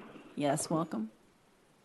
Great, thank you so much. Thanks for having me here. I'm Drew Barber, owner-operator of East Mill Creek Farms, a full-season, 100% rain catchment outdoor farm of less than 10,000 square feet.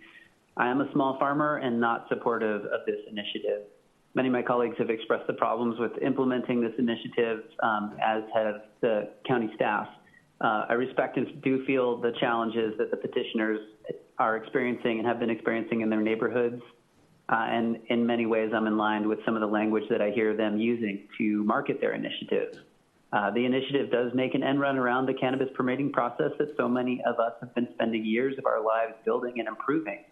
the proponents of this initiative make this end run with no substantive consultation from the stakeholders who would be impacted by the change in rules.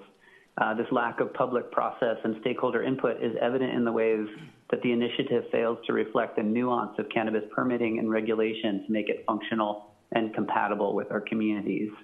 The initiative will serve to muddy the already overly complex and expensive process of permitting and eliminate the small operator in Humboldt County cannabis.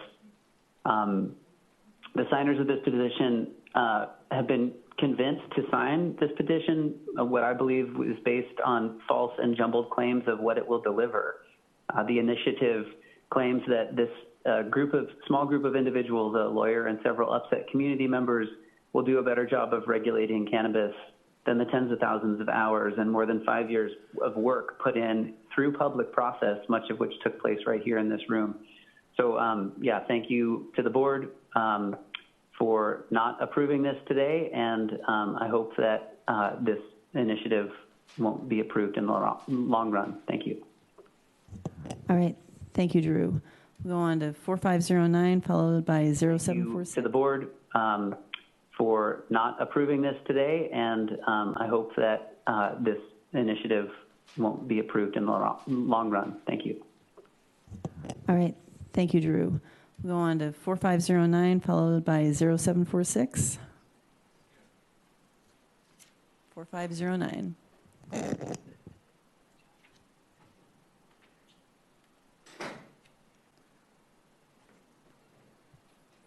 4509, press *6. Can you hear me? Yes, welcome. Yeah, hi. This is Sequoia Hudson. I appreciate the time today that all of you have taken in allowing us to speak on this matter. I am a small farmer in eastern Humboldt County. I also run a micro business in Arcata, California to help support small farms in the area, the Humboldt Sun Growers Guild. And, you know, most of what I wanted to speak on, there's been lots of people have spoken on already, so I would just support all of the opposition statements that have been said here today with a couple extra items I want to point out. One of them is just the fact that so many of us have been having to pivot and adjust and change things in our operations in order to survive. And by limiting and restricting and putting up barriers the way this initiative does is that it really doesn't enable us to continue doing that. There are things that we haven't been able to do that we would like to do that would be considered expansion. There are, you know, a lot of us went after these environmental grants recently through the county by way of, that allow us to potentially expand our water storage and improve our renewable energy resources. And programs like that would probably be very complicated and difficult to pursue or even enact or make available if something like this initiative was in place.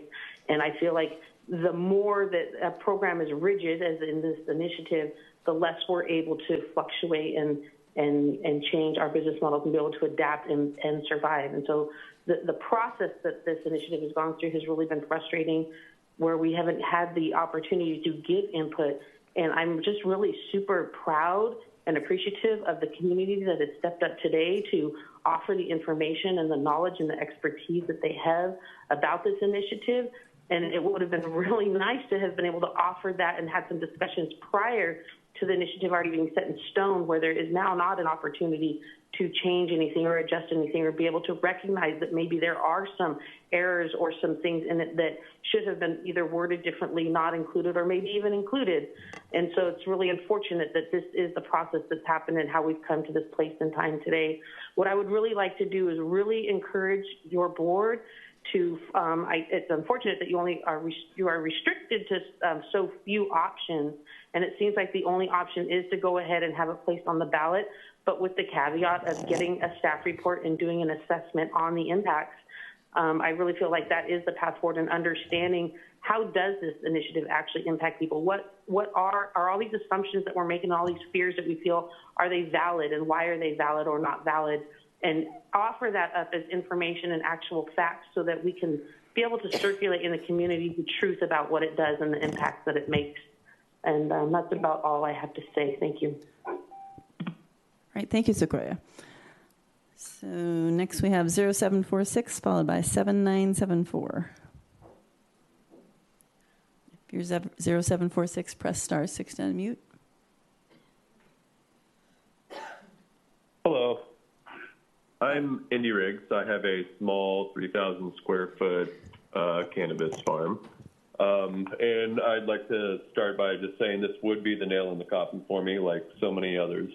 And I am by no means a large-scale commercial operation, as the title of this is stating and misrepresents. I'd like to reiterate that as small farms, we were not consulted on the writing of this initiative or any of its language. It's almost like they threw a party for us, but never invited us. We have been represented at numerous local events and places of business in order to garner signatures, and voters have been misled into providing these signatures for this erroneous initiative. An initiative which does not support small farms, let me reiterate that again, but adds layer upon layer of prohibitions on anything and everything that can support us. In addition to that, it will prohibit our elected officials, you, the board, from making any changes or amendments to this initiative if it is passed. So I do request that as the board, as our representatives, you do publicly oppose this initiative. Yeah, that's about all I got. Thank you guys for your time, and you guys have a good night. All right, thank you. Excuse me, 7974 followed by 0297.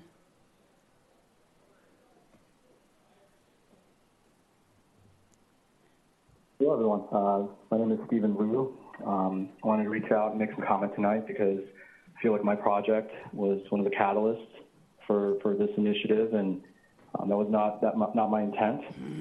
But I want to also admit, despite what some of the initiators of this initiative have said about fearing change and needing police protection or lack thereof up there, I would like to voice the same concerns. If you go ahead and search my project or my name and look at the public discourse that was put onto it, I've been accused of being the Chinese mafia. I've been accused of turning Neeland into Trinity Pines. I've been told that I should go and move to Trinity Pines. And I don't want to engage that rhetoric, but I want also to point out that the system worked for these folks. I originally had put in for an application for a 1 acre project, which when I saw the opposition, despite the fact that there was, one 40 acre property across from me, a 1 acre project approved the year prior with no opposition. Then I worked with the planning department to reduce the scale of my project to 10,000 square feet. And I'm open for further adjustment. I've been a consultant in the cannabis industry for several years now, and I owe it to the community. And if what it takes to torpedo the initiative is to reduce the scale of my project further, I'm willing to entertain that. At my own cost, I've modified my permit to get rid of the water tanks and proposed rainwater catchment pond. My interest in this property was never to industrialize cannabis. It was always to research sustainable cannabis. And if you look into my application materials, that's what it is. My intent is not to blow up Neeland.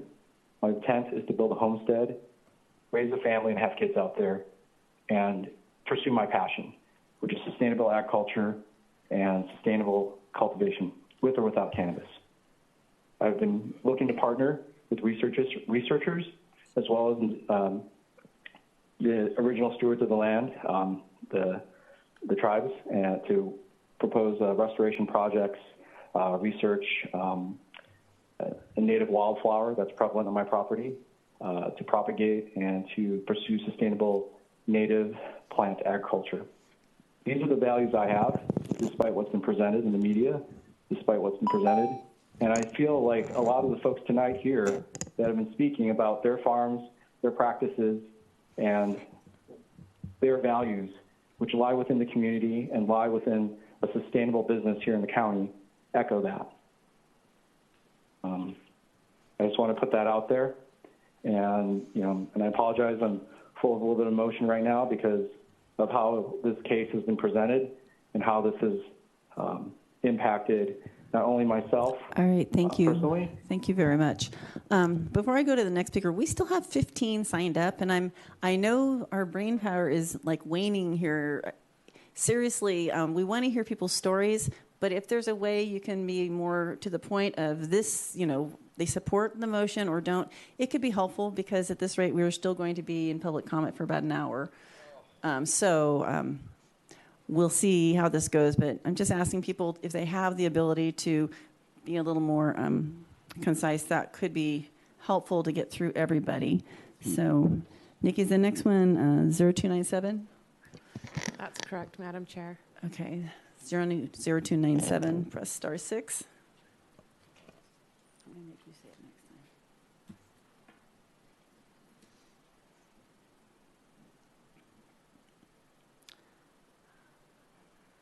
All right, 0297. Like I said, if you are listening, please turn the volume off on your video feed.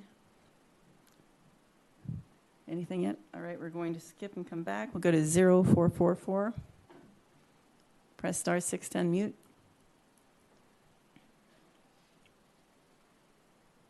Hello, my name is Eric Walls. I'm the owner of Humboldt County Farms, and I am an opponent of this initiative.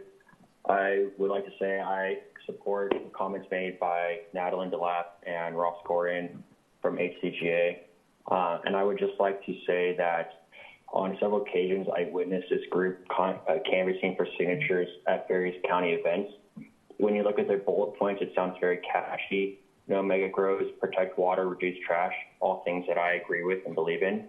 But as I stood there and listened to what they were actually saying, I found it was all misinformation and claims made solely to collect signatures. It became very clear to me that this is a direct attack on cannabis and the way of life of many in my community, all wrapped in pretty taglines. To say the least, I was mortified. I then engaged them in just conversation, and when I asked them simple questions like how much water farms down in Alton and Ferndale were using per square foot on average compared to cannabis farms, I was met with stump smiles. The conversation was quickly driven back to how their water table was shrinking, and that must solely be directly related to cannabis. That's kind of how every question I had with them went, and it was just disheartening to see them using us as like their vouching point and diving off point and saying it's better for us. That's all I really have to say. Thank you. All right, thank you. So 9493, press star 6 to unmute. Is that who you've got? Or? Oh, yeah, they're dropping off and come back on, so they're just out of my order. But they're still on down here. Okay, so, yeah, so we'll go, can we go to 9493 since we've got? Yes. Okay, thanks. I'll go look at yours again. Call them. 9493, press star 6 to unmute. Okay.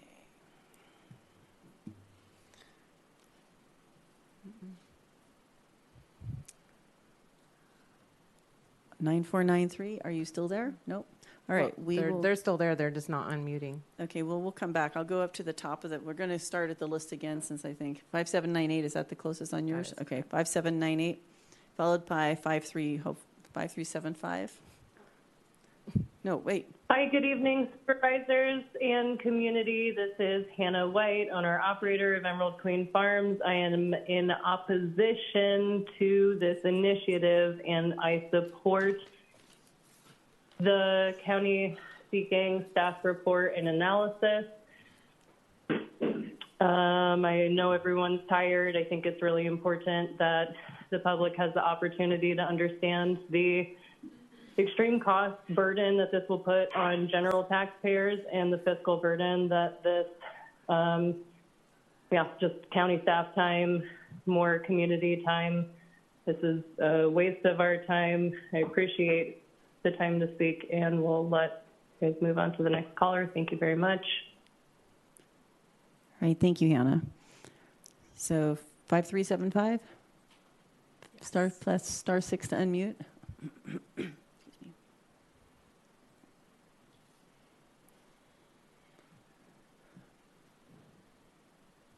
Are they unmuted? Okay, we're not hearing you, but it looks like you're unmuted. Hello, my name is Lindsay Jones, co-owner and operator of Aloha Humboldt. I strongly oppose this initiative. My husband and I have been working through Humboldt County permitting since 2016. I have dreams and aspirations to complete our conditional use permit, develop cannabis appellations with my neighbors, and further the ethos of sustainability and craft cannabis cultivated in the Emerald Triangle. All of these dreams would be shattered if this initiative passed. This initiative is misleading and misguided to the point of being deceitful. It's terrible to think that after all of the cannabis entrepreneurs, Board of Supervisors, Planning Department, county staff, all of us taking years of our lives to come forward, and cultivators having the threats and uncertainties regarding federal litigation, still show up, do our due diligence, do the work, go legal, and create a mostly functional Humboldt cannabis industry. It is an atrocity to think that all of these efforts would be for nothing if this initiative was adopted. We've seen time and time again how amendments and alterations are a necessity in this process. Simply not being able to amend this initiative means that it is inherently broken, it is dysfunctional, and would completely inhibit our industry's progress. Additionally, when federal legalization occurs, it would not be possible for Humboldt to pivot and operate under new regulations without a new ballot initiative. I have sustainability goals to add water storage, solar installation, on-site processing, et cetera, among others. Those dreams would never be possible if this initiative passed. And I'm honestly terrified that the public unknowingly would vote this into law. Like I stated, the initiative wording is deceitful. I began this process in 2016 as a 1.0 applicant. Seeing Category 4 road requirements shows me that the proponents have no understanding of the magnitude it has taken us all to get to this point, and they simply do not see cannabis operators as stakeholders. I know that the Board of Supervisors understands how arduous and all-encompassing to our lives this process has been. Look at today, and how much time and effort was put into 1.0 and then 2.0. Please complete the staff report, and I wish I could support a motion that would support me, but that is not currently an option. So instead, I would like to see your board release an official stance of opposition to this initiative to the public by press release as soon as possible. The cannabis industry has shown you over and over again that we're here to work with you, but this initiative would end it all. Thank you for your time. All right, thank you. Before I go to the next caller, I did get a message from someone saying that we're not showing up on Access Channel 10. Channel 10. Are we still on? I wouldn't be able to figure that out from here. I'll ask George. Okay, we'll check on that. Just this person who apparently is missing us. All right, so the next one is 6967. Yes.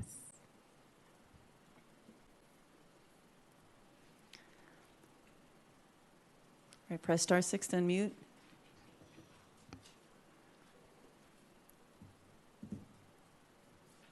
Okay, we're going to go on to 3053, and we'll come back to the other one. 3053, Thomas, are you there? Good afternoon, Thomas Mulder. I just want to clarify, you can hear me? Yes, Thomas. Actually, good evening. I was just looking. I apologize. I was in chambers earlier. I would love to be sitting at the podium and actually look at the proponents in the face so they can see the type of person that with this initiative they judge.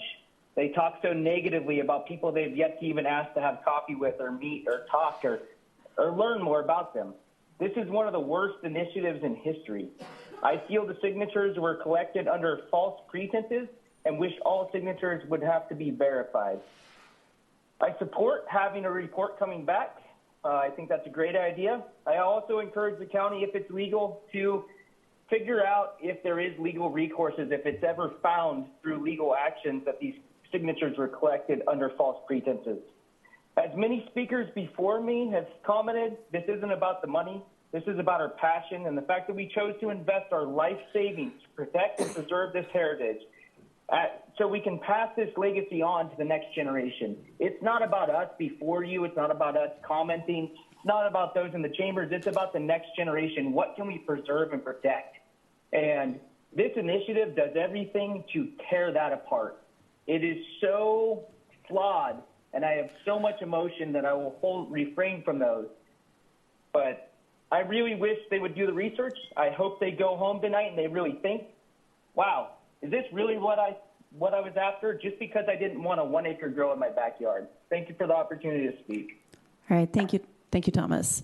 6478, hopefully followed by 5390.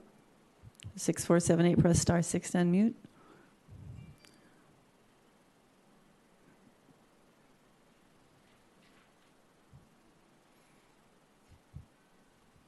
Oh, can everyone hear me? Yes, welcome. Thank you. This is Derek Calvano, employee and advocate for Northern Emeralds. Just to kind of keep this short and concise in the sake of everyone's time. Thank you, by the way. Just wanted to state that we are in opposition to this initiative. Northern Emeralds has been operating for going on 7 years now. In that time, we've employed nearly 400 people, given millions back to this community. Sorry, I'm a little out of breath walking my dogs right now. We've participated in highway cleanup programs. We offer full paid insurance benefits to our employees, paid time off, and have really truly done our best to serve this community in the most positive and optimistic way that we can. Regardless that we've been faced with numerous trials and tribulations thrown at us by various regulators throughout local and state. We appreciate everyone's time and commitment to making sure that this is the best possible initiative for this community as a whole. And we just ask that everyone take the time to consider the livelihoods that will be affected by this. Thank you. All right, thank you. And apparently we are now on channel 8. We're channel surfing. It's not the people. It's us. All right, so 5390. Oh, my goodness, you're right. We got booted off by the city. All right, 5390. Hi, can you hear me? Hello? Yes, we can. Yes, welcome. Can you hear me? Okay, good. Hi, Dave Dickinson, Be Rich Farm. I had a longer thing prepared, but in the interests of your time and sanity, I'll make it short. I am unalterably opposed to the Humboldt Cannabis Reform Initiative, reform being a generous description. And I think we can add this to the long panoply of crappy ballot initiatives with nice names and flowery taglines. And I think we can also see this as an example of how legislating through the ballot box is almost always a bad idea. Thank you very much for your time. All right, thank you. And I take it back. Apparently the city of Eureka, they shouldn't be meeting tonight. They're first and third, I think. Well, anyway, we are on channel 8. Doesn't matter who's on 10. All right, 2529. Need more coffee. 2529, press *6 to unmute. Hello, can you hear me? Yes, welcome. Yes, I'm one of the 7,000 plus, and you have been the cannabis growers who have presented their thoughts today have been lied to. Yes, they have been lied to, but by Ross Gordon and Madeline DeLapp. From day one, they have chosen to misinterpret the initiative. 10,000 square feet is plants in the ground. Thank you. All right, thank you. 7108, press *6 to unmute.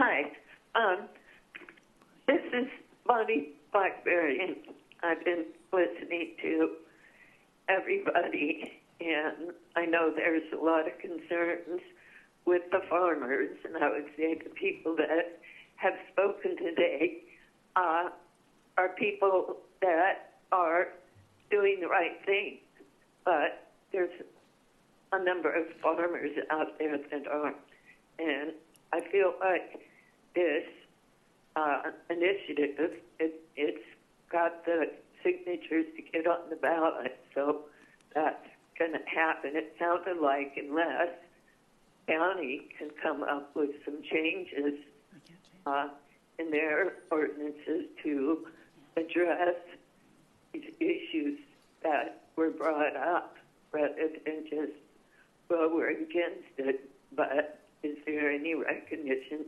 that there needs to be some amendments to the ordinance to deal with some of these issues? And there's a large percent of the citizenry that feel like they've been overlooked. The impact on their communities or their neighborhoods is pretty insignificant. So I think stressing and recognizing that there's all the people that live around these areas where these permitted farms are, they're being impacted as well. And anyway, so I would hope the county would put some energy into trying to make things better and recognizing the concerns of neighborhoods.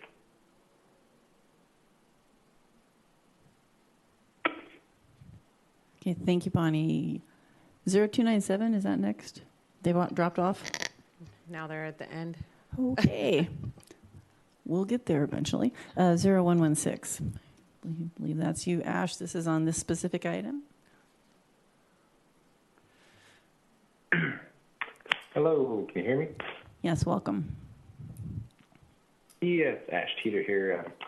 Myself, not a cannabis farmer, but I happen to know quite a few and want to weigh in on this subject because how it impacts them, but not only them, but the rest of the community. I don't think people quite realize the indirect repercussions of such things on all our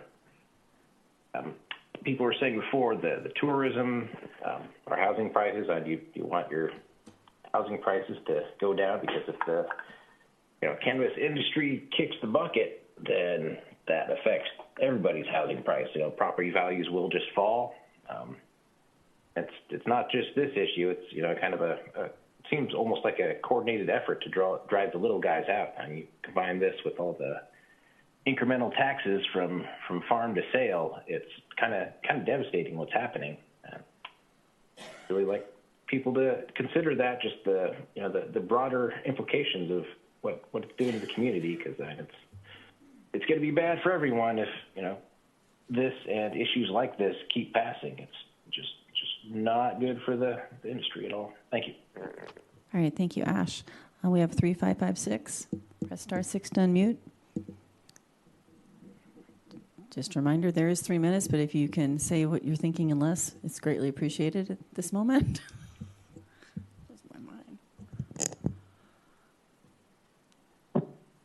Hi, can you guys hear me? Yes, welcome. Hi, yeah. My name's Sean Stam, and I'm a second-generation cannabis farmer. I was born and raised out in Honeydew and have been a part of this movement from the beginning, and really tried to urge all my friends to come forward and legitimize their businesses and get with the program under phase 1. And I'm just blown away by this initiative right now. And I'm definitely hugely opposed to it. It will be the nail in my coffin, and I will not be in business anymore if this happens. We're just barely surviving right now on the margins as is, and I've had to cut employees and do the majority of my work with very few people involved. I've invested hundreds of thousands of dollars into my infrastructure to be a contributing member to the taxes, to get our roads better, to get our schools better, to help our community. And this initiative will literally shut down this whole industry. It will be over. And I just don't know if these people understand what they're doing by even putting this forward. I have 3 kids and support my family. My retired mother is my business partner and was a teacher for 20 years out here.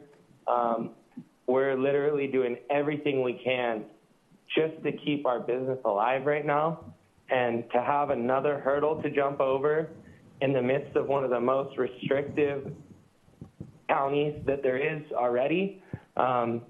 This is completely insane from my perspective. And just to say something, if you think this is hurting big farms, big farms are the only ones who are going to have deep enough pockets to spend $100,000 a mile to fix their road and turn it into a Cat 4 road.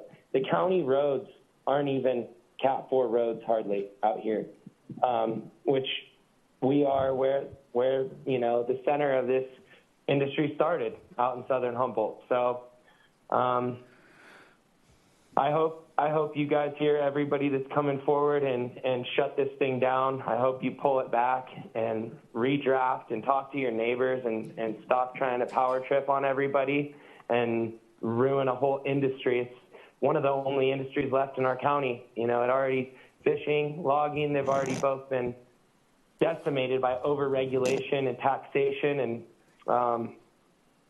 this is just it. So I hope it doesn't happen. Please pull it back. Get it off the table. That's it. All right, thank you. The next one is 6585. Press *6 to unmute.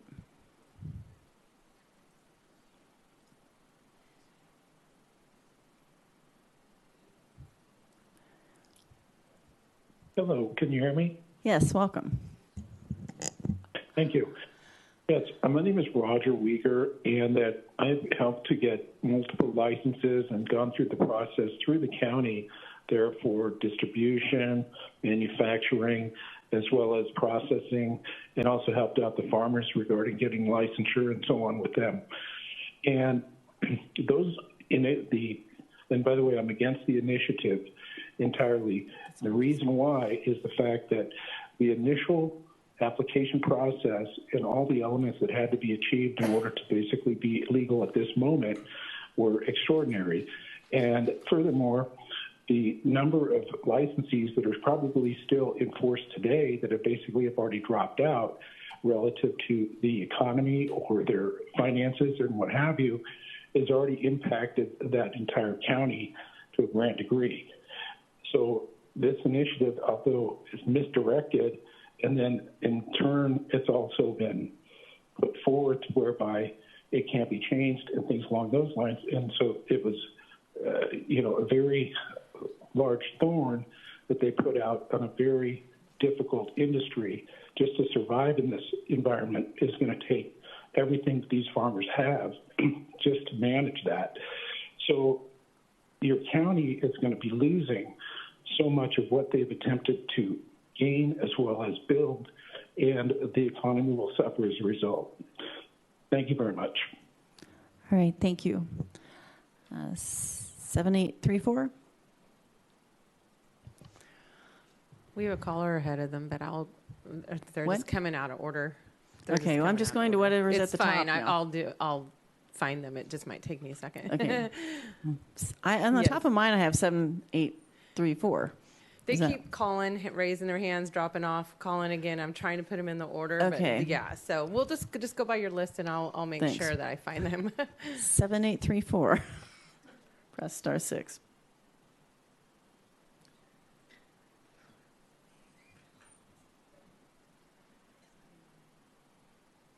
I'm the only one that's not going to need to take a break. They're still muted. Nope, they just unmuted. Okay, welcome. Hi, my name is Joy Hippen, and I am a Neyland resident and a cannabis farm owner. And I'm just going to start by saying that I am in support of the opposition to this initiative. And this issue is a territorial dispute, and it's really sad that it's being framed in this way, because whether you have been here 30 years or 3, or you're from a different country, or you look different than the dominant population, we all deserve to live here and thrive here. And, since moving here, it's been really difficult for me financially and psychologically because of the othering that's been happening. And my farm is not in Neyland, but it's close. And this reform initiative will likely put our dreams and my husband's retirement and our savings 6 feet under. We didn't start with a lot, but we've worked tirelessly to get our no-till, minimally irrigated farm up and going. And as much as I really wanted to make a sustainable and regenerative change, I don't think I can fight this bias anymore. We're failing, and there's nothing we can really do about it. And we keep trying, and we've done everything possible to stay compliant. And this is just so disheartening that this is still happening, that we still have to worry about bringing our kid to school and having a community meeting essentially against us. So I guess I'm not going to go any longer, but I just want to say thank you for your time. And I really want our community to be also inclusive of the cannabis community and, you know, think about us as citizens who actually live here too. And, you know, having this kind of venom coming against us after 5 years of struggling through legalization is really, really hard. So thank you. All right, thank you. 7207, Nikki, is that what you've got? 7207. Press star 6 to unmute.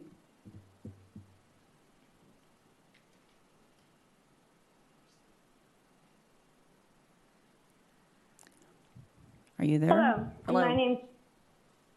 Welcome. Can you hear me? Yes, welcome. Thank you. I would like to give my public comment on the cannabis initiative. I wanted to start off, got brought up to this just today. I just got back into town and didn't realize this meeting was even happening. But I read over your guys' staff report, and I just don't see how you can make a budget on a budget that's incomplete, considering we know Humboldt County hasn't filed their taxes.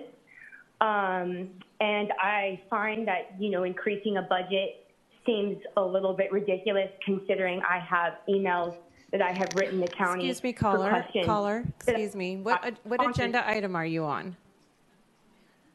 The one that you guys were discussing, the initiative. Okay. It talks about the budget that you would have to $35,000 to $40,000, and it says budget is incomplete, and it's pulling from, I believe, the 21 and 22 or 23 fiscal year.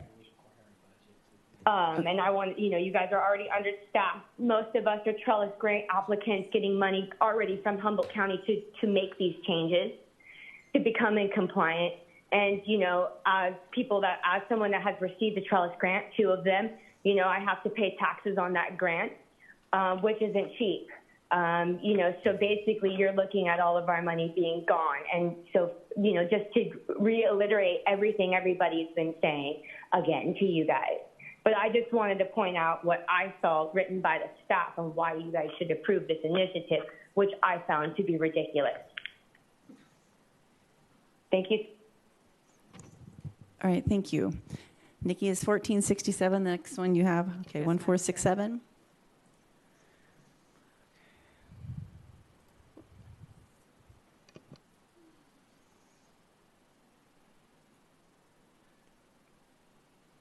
What was that number again?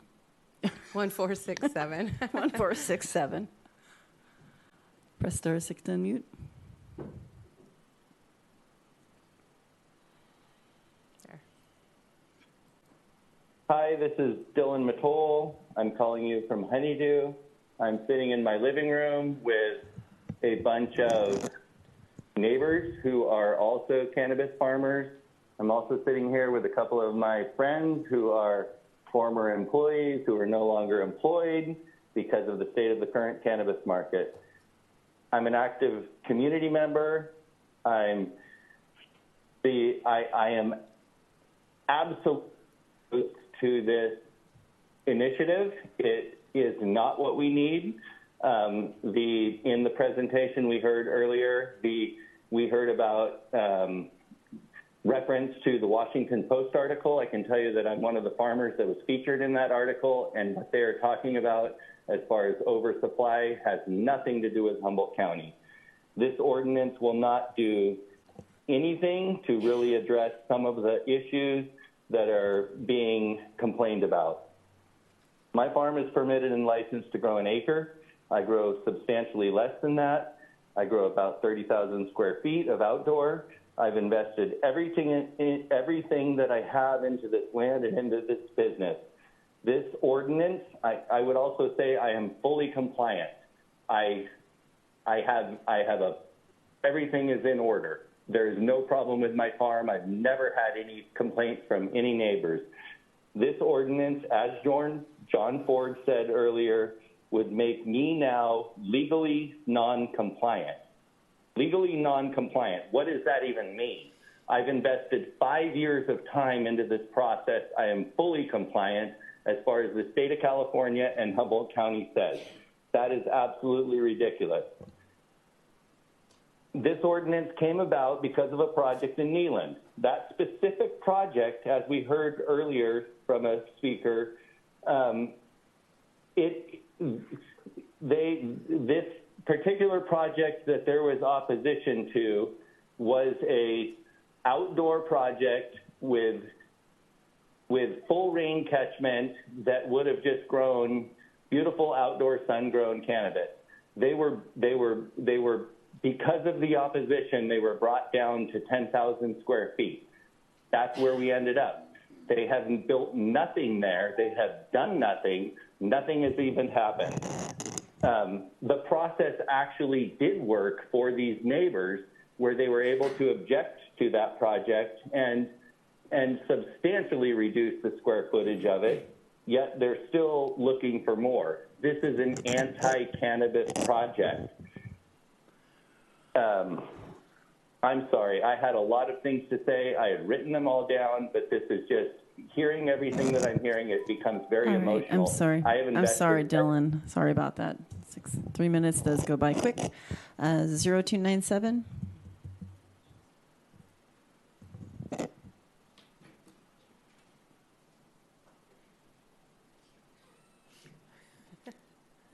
(0297). Press *6 to unmute.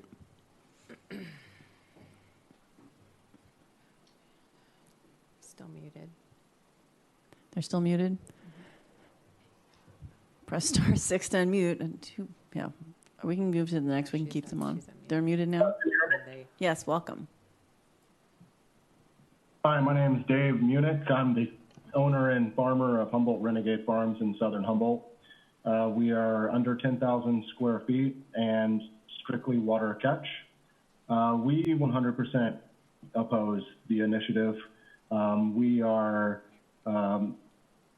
greatly affected by the overregulation already. And with everything we've put into our business, our life, this is our passion, our livelihood. We can't take any more. We're hanging on by a thread, and this would really be the nail in the coffin for us. Not one small farmer, or farmer for that matter, that I've spoke with supports this initiative. And with federal legalization on the horizon and the SHIP Act being put in place, all these small farmers and all these real craft farmers have a fighting chance for Humboldt to stay the Napa Valley of cannabis that we truly are and the world knows us for. And I believe that we still have that chance with the right marketing and the right we can make happen. I would ask that the supervisors request an impact analysis report so the public can truly see the detrimental effects that this initiative will have on real small family farms. Thanks so much. All right, thank you. 6447. Looked like a 0. 6447.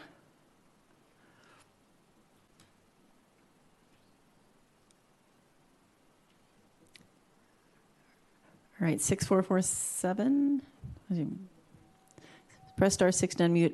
If you're listening to this at home, turn the volume off your video because I think that's the time delay issue here. Okay, are they unmuted now? Okay, welcome. Can you hear me? Yes, welcome. Hello. Go ahead. You can hear me okay? Yes, go ahead. Yeah, hi. Yeah, hi, this is Johnny Casale with Huckleberry Hill Farms. Thank you for listening to me today. I just want you to know that I'm totally against this initiative. I'm a 5,000 square foot farm. I'm a second generation cannabis farmer. I have a transportation license. I have a nursery license. I have one of the few tourism licenses in Humboldt County. I have 450,000 gallons of rainwater catchment. I'm Sun and Earth certified. I'm Fish Friendly certified. I'm Compliant Farm certified. I'm Cannabis for Conservancy certified. And I'm part of the state cannabis trail. And I've been living on the same piece of property for 50 years. And what this initiative would do would eliminate me from this program. And I've tried to represent not only myself, but this whole county in a very positive light. And I don't care about the Washington Post because I've been on the Rolling Stones. I've been on Forbes magazine. I've been in every publication, and I haven't been talking about myself. I've been talking about this wonderful county and this wonderful permitting process that we've been in, and what I believe will be the death of weed. And fortunately, because of a couple people, I might be eliminated from this process. And you know, from the time the state of California put me on a billboard on 101 and said, "This is California cannabis," I really wanted to believe that, and I wanted to believe in the process, and I wanted to come out of the darkness into the light. From this point, I'm owed that. We, as a county, are owed what we've been through. So, unfortunately, I would love for you two people that started this initiative to come to my farm and to talk to me personally. If you've driven to Sanctuary Forest, you've driven right by here, and you're still invited. I would love to talk to you personally. So please do whatever you can to shoot down this initiative. Appreciate you taking the time. Thank you very much. All right, thank you. As a reminder, the motion on the floor is to put it on the ballot in 2024. I mean, generally speaking, that is the motion. 3031.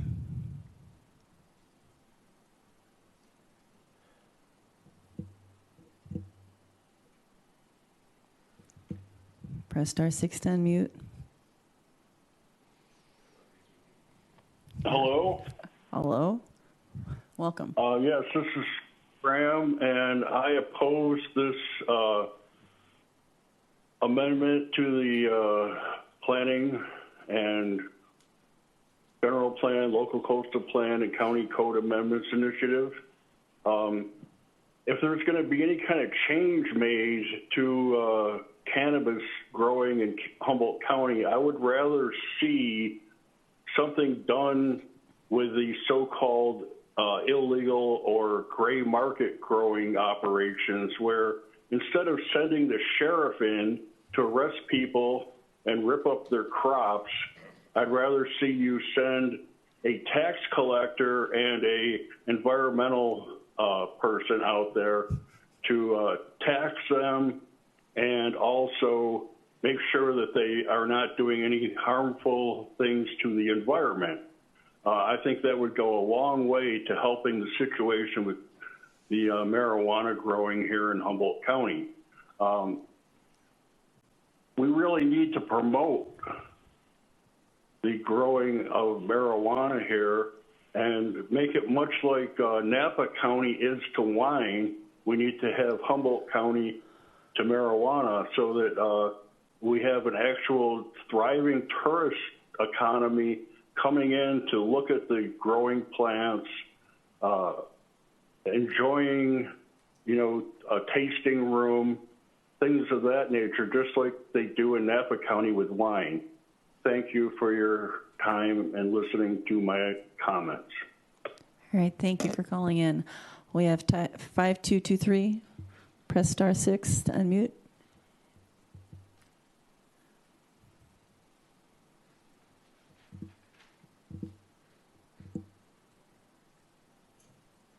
Unmuted now?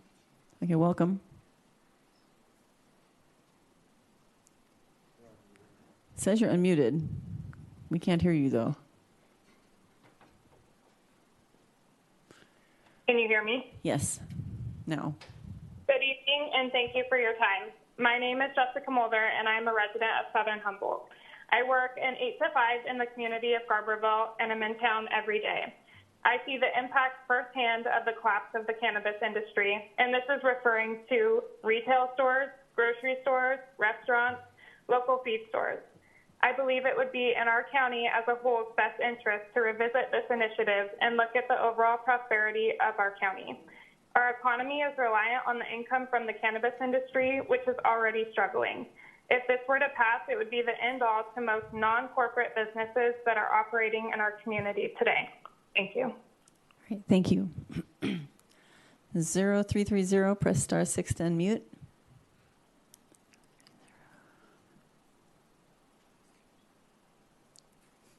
Hi, can you hear me? Yes, welcome. Hi, my name is Allie Shore. I have lived in Neyland for over 20 years. My kids were born there.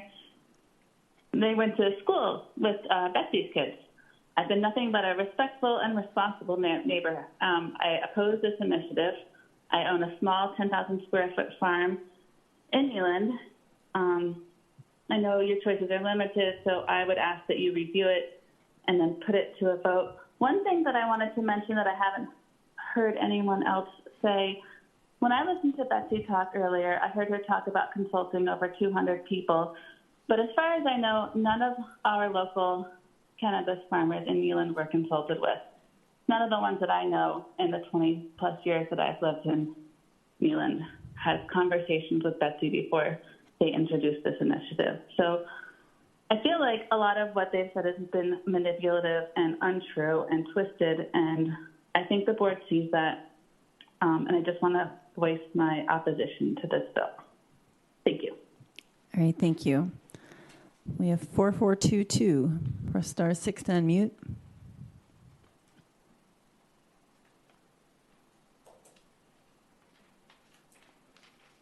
Are they unmuted? 4422, press *6 to unmute.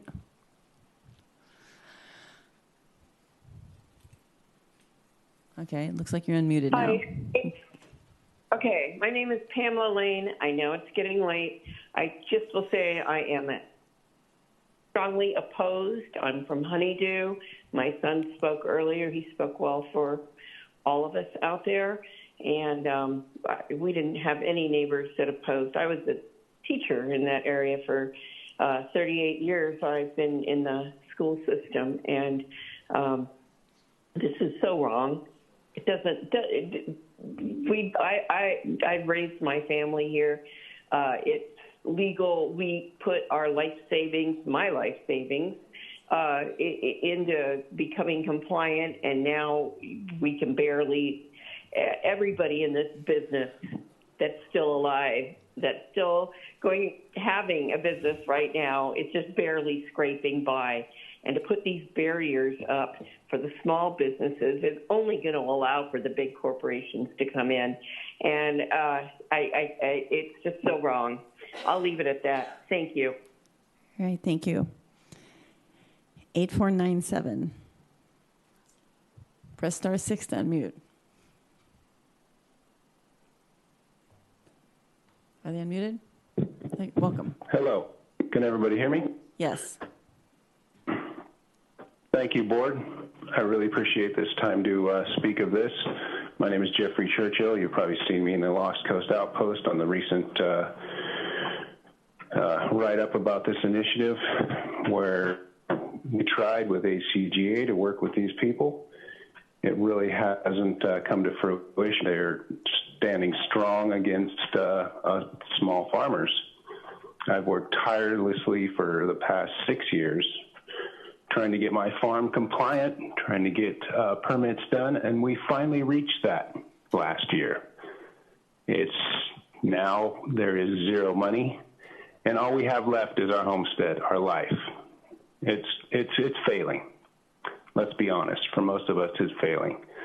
And I wanted to say that earlier commenter about Ross and Natalie misleading us is completely incorrect. They have taken care of us. They've done everything they can, taken trips to Sacramento while all this thing was happening. So, and I feel for the people in Neyland. I do. None of us want big ag to come in their community. But I also want to say that what's to stop a hog farm moving next to their house? And if they think cannabis stinks, well, how's about 200 head of pigs? So I'm in very opposition to this. I wish we could all work together. Again, I've worked tirelessly with Mr. Ford about everybody in his department, including some of you supervisors. Mr. Madrone has been excellent in weaving me through all these issues and problems, always gets back to me. I really think we have some work to do, and I hope everybody can stay together and make this thing happen. I appreciate your time. Thank you. All right, thank you. We have no more speakers, so we'll go back to the board. We do have a motion and it's been seconded. Supervisor Bushnell, did you? I just wanted to ask if Director Ford had anything he wanted to add. I don't have a lot to add at this time. I will just say that what I mentioned was legal nonconforming, not legal noncompliant. And that's a kind of a term of art for something where the ordinance has changed and rendered an existing legal use to be nonconforming to the way the ordinance is now written. Thank you. Supervisor Wilson. Thanks. Thank you for this, all the comments and everything that's been said here today. I want to say that I feel like, in some ways, lesson learned on my part with relationship to a bit of process, because I think, 2020 hindsight, I think the next time we have an initiative process that begins, we shouldn't have this hearing today. We should have had this hearing the day that there was an initiative put on the table.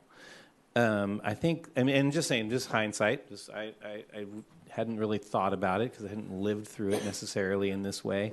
But I will put forward that, anytime we have an initiative process put forward by the public or by some members of the public, then we should probably have this kind of vetting of sorts at that time, because we went through an hour and a half or more, 2 hours of comment that's not actually, it is somewhat germane in that it's the subject matter, but it's not actually the decision we're making necessarily at this moment, and that's really unfortunate. And I think that we could do better in the future with relationship to that.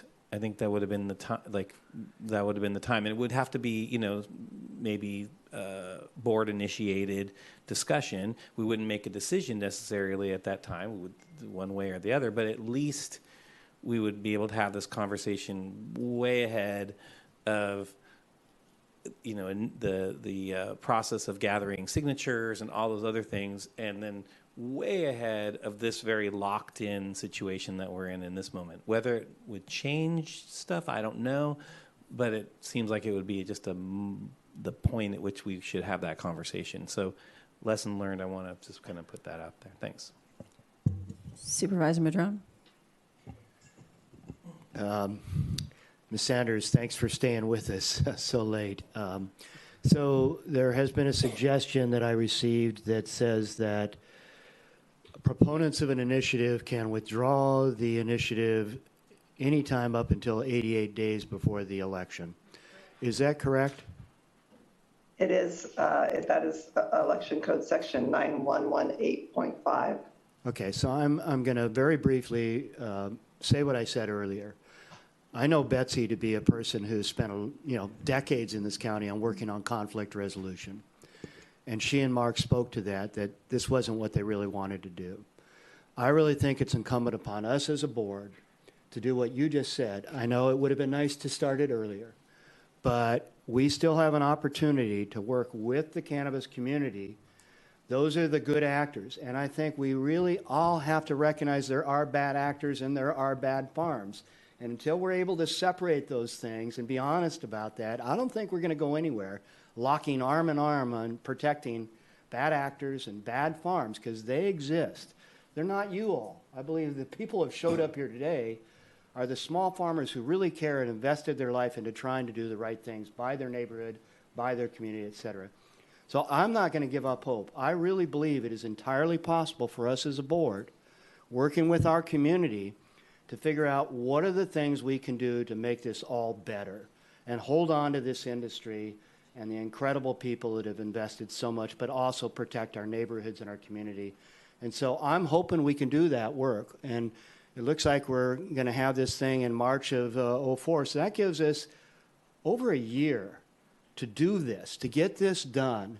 And we can do it. I believe we can really figure out what are the improvements we need to make to be able to get it to the point where I'm hopeful that we can satisfy many folks out there and also the proponents. So I'm going to keep that hope alive and hope that we can work together to find a way forward with this whole thing. And Anyway, thank you. Well, I had Supervisor Bushnell and then Wilson, unless you guys want to.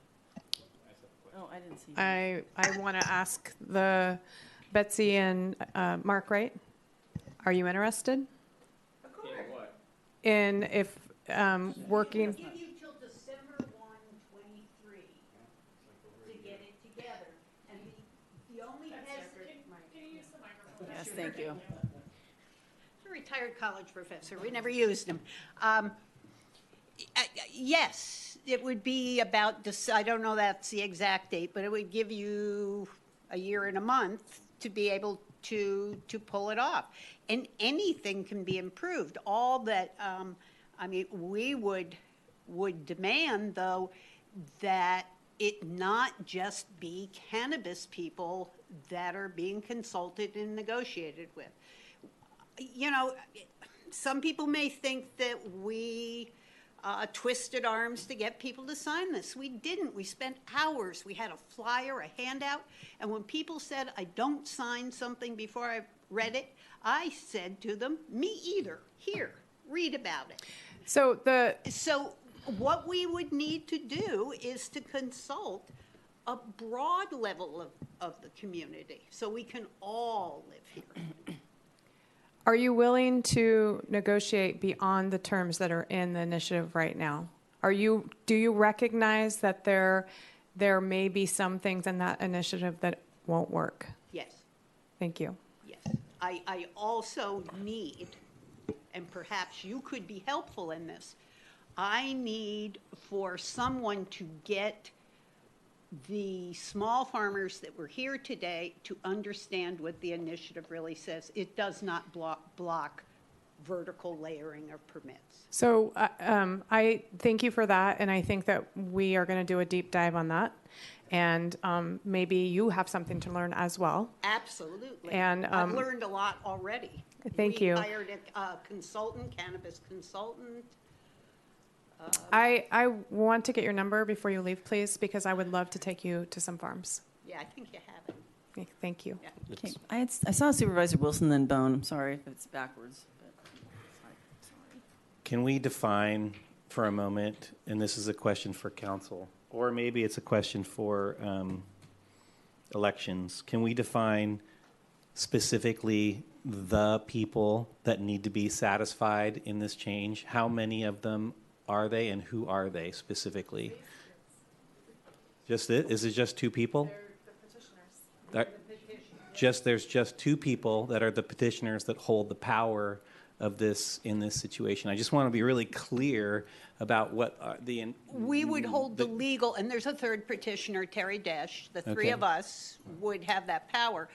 But we honestly went out, you saw us, Mike. We pounded the streets and explained this to people so that we represent those people. Betsy, I'm not asking you this question.